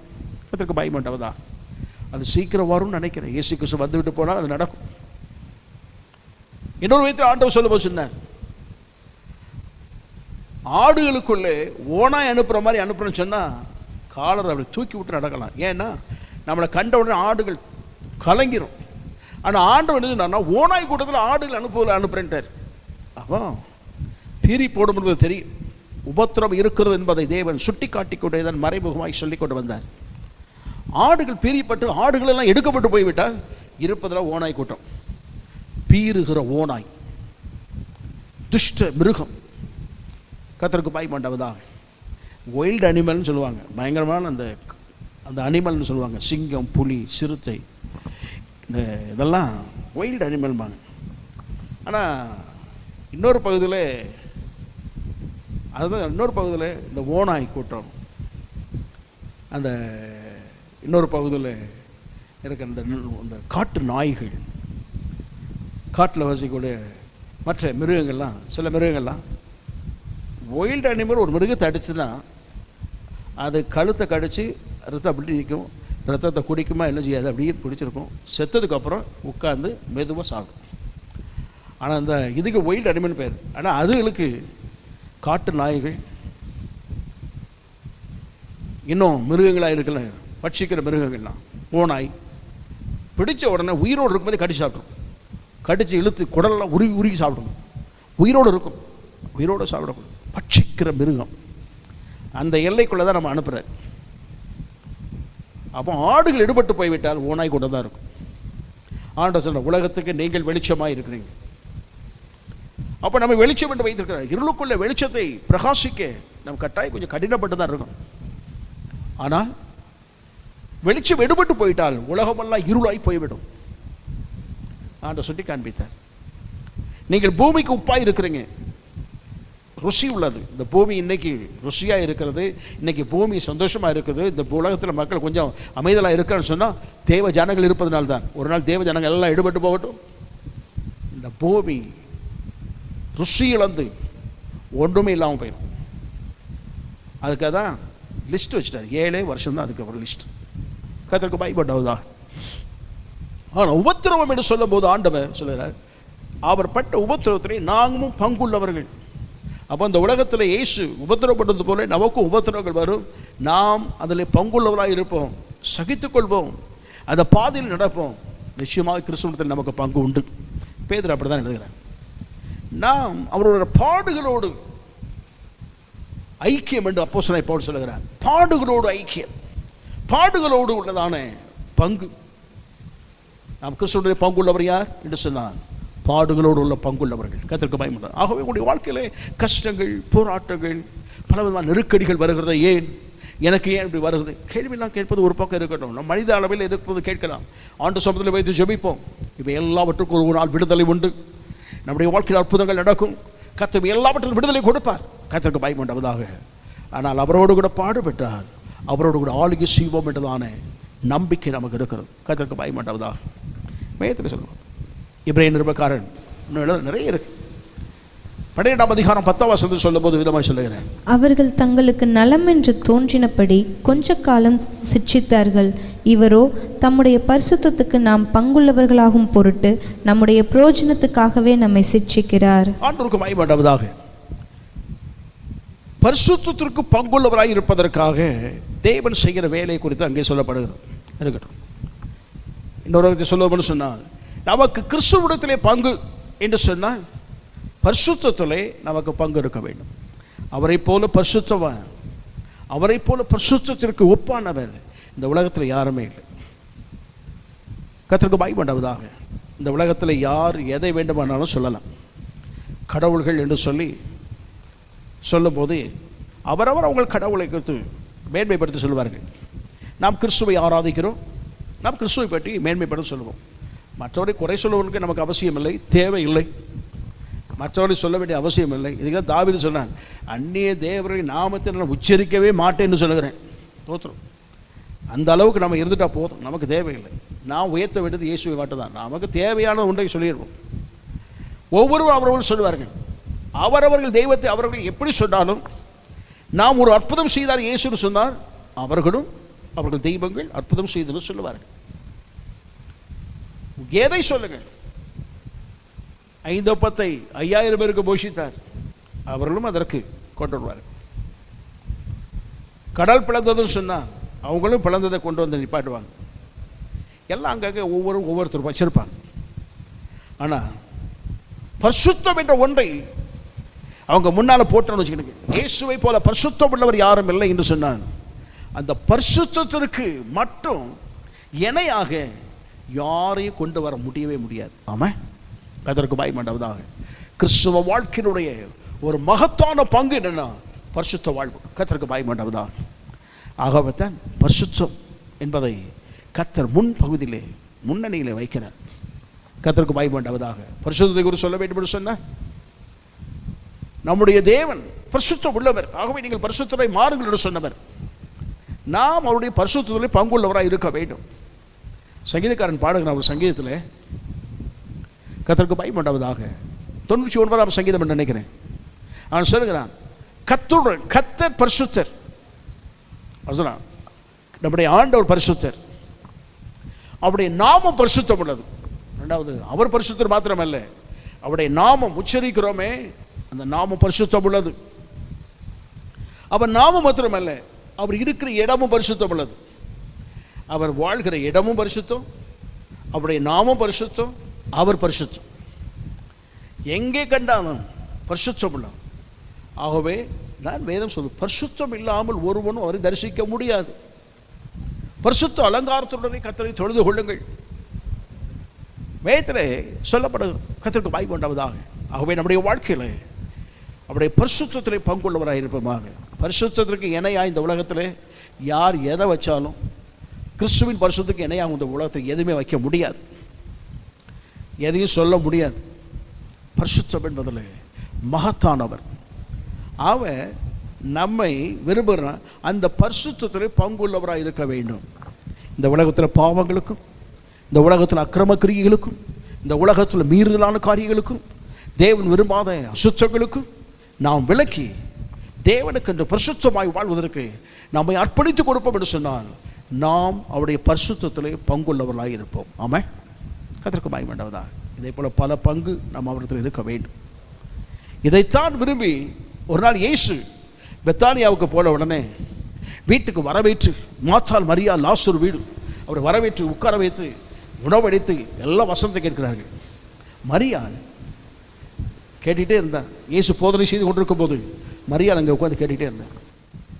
மார்த்தாள் வந்து கேட்டார், ஐயரே கொஞ்சம் நான் கஷ்டப்படுறேன், அவனை கொஞ்சம் அனுப்பி விடுங்க, வேலை பயங்கரமாக இருக்குது அப்படின்னு சொல்லும் போது அவர் சொன்னார், மாத்தாலே நீ அநேக காரியங்களை குறித்து கவலைப்படுகிறாய், தேவையானது ஒன்று, தன்னை விட்டு எடுபடாத நல்ல பங்கு ஒன்று இருக்கிறது. அந்த நல்ல பங்கை மரியாள் பெற்றுக்கொண்டார்.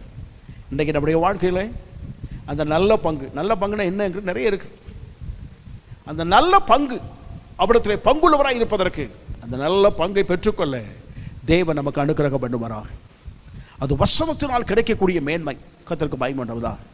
ஆகவே இந்த கால்வெளியில் ஆண்டு சமுத்திரம் வந்திருக்கிற நம்முடைய வாழ்க்கையில் கிறிஸ்து பேதுருவை பார்த்து சொன்னது, என்னிடத்தில் உனக்கு பங்கு வேண்டாமா என்பதை குறித்து சொன்னபோது பங்கு வேண்டும் என்பதை அவன் புரிந்து வாழ்க்கை அர்ப்பணித்துக் கொடுத்தான். இன்றைக்கு நம்முடைய வாழ்க்கையை அர்ப்பணித்துக் கொடுப்போம். என்னென்றைக்கும் சதா காலமும் இம்மையிலும் மறுமையிலும் கிறிஸ்துவத்திலே நமக்கு பங்கு என்றைக்கும் இருக்கும். ஆமாம், கர்த்தருக்கு பயப்படாதா. இன்னொரு பங்குன்னு சொல்லுவது அடுத்தாக்கில் தாவீது சொல்ல இன்னொரு பகுதியில் விளக்கம் சொன்னா சுதந்திரம். கர்த்தருக்கு பயப்படாதா. அந்த சொத்துல பங்குன்னு சொல்வது போல நாம் அவரை அப்பா பிதாவின் அழைக்கிறபடினாலே அவர் வைத்திருக்கிற இடத்தினுடைய சொத்து எல்லாமே நாம் தான், நமக்கு தான் அப்படின்னு சொன்னால் பரலோக வாழ்வின் மேன்மையை கர்த்தர் நமக்கு பங்காகவே தர வல்லவர். அவர் கர்த்தருக்கு பயமண்டவதா எப்படிப்பட்ட பங்குள்ளவராக இருப்போம். தேவனிடத்தில் நமக்கு பங்கு இருக்கட்டும், இயேசுவிடத்தில் நமக்கு பங்கு இருக்கட்டும். ஆமாம், கர்த்தருக்கு பயப்பட்டவதா. இந்த காலையில் ஒரே ஒரு கேள்வி, நமக்கும் தேவனிடத்தில் பங்கு இருக்கிறதா இல்லையா? இல்லாவிட்டால் வாழ்க்கையை அர்ப்பணித்து கொடுப்போம், தேவன் நமக்கு தர வல்லவர். நம்ம எல்லாம் கல்வி ஜெபம் பண்ணுமா? ஹல்லேலூயா, ஸ்தோத்திரம் ஆண்டவரே, ஹல்லேலூயா, அற்புதமானவரே உமக்கு ஸ்தோத்திரம், ஹல்லேலூயா, ஹல்லேலூயா, நல்லவரே உமக்கு நன்றி ஐயா, ஹல்லேலூயா,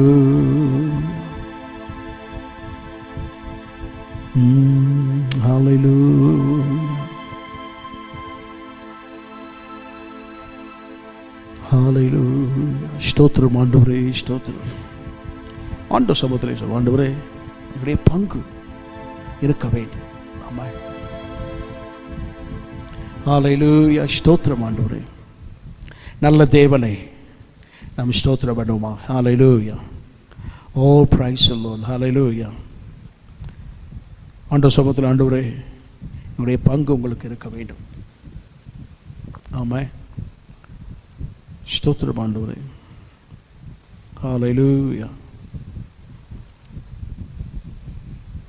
ஓ வண்டர்ஃபுல் காட், ஹல்லேலூயா, ஸ்தோத்திரம் ஆண்டவரே. கர்த்தரிடத்திலே நமக்கு பங்கு இருப்பதா? ஆண்டவரே கேட்ப, ஆண்டவரே உபத்திரவத்திலே பங்கு, பரிசுத்த வாழ்விலே பங்கு, எங்கள் வாழ்க்கை ஒப்புக்கொண்டு நீரே எங்களுடைய பங்காக இருக்க வேண்டும் ஐயா. ஹல்லேலூயா, ஸ்தோத்திரம் ஆண்டவரே. எத்தனை போராட்டங்கள், பிரச்சனைகள் எங்கள் வாழ்க்கையில் வந்தாலும் நாங்கள் உம்மிடத்திலே பங்குள்ளவராக இருக்க வேண்டும். ஹல்லேலூயா, ஸ்தோத்திரம் ஆண்டவரே, ஹல்லேலூயா, ஸ்தோத்திரம். கிறிஸ்துவின் அடைக்கலத்தில் சிலுவையின் மாநிழலில் கண்மலை வெடிப்பதனில் புகலிடம் கண்டு கொண்டோம், கண்மலை வெடிப்பதனில் புகலிடம் கண்டு கொண்டோம்.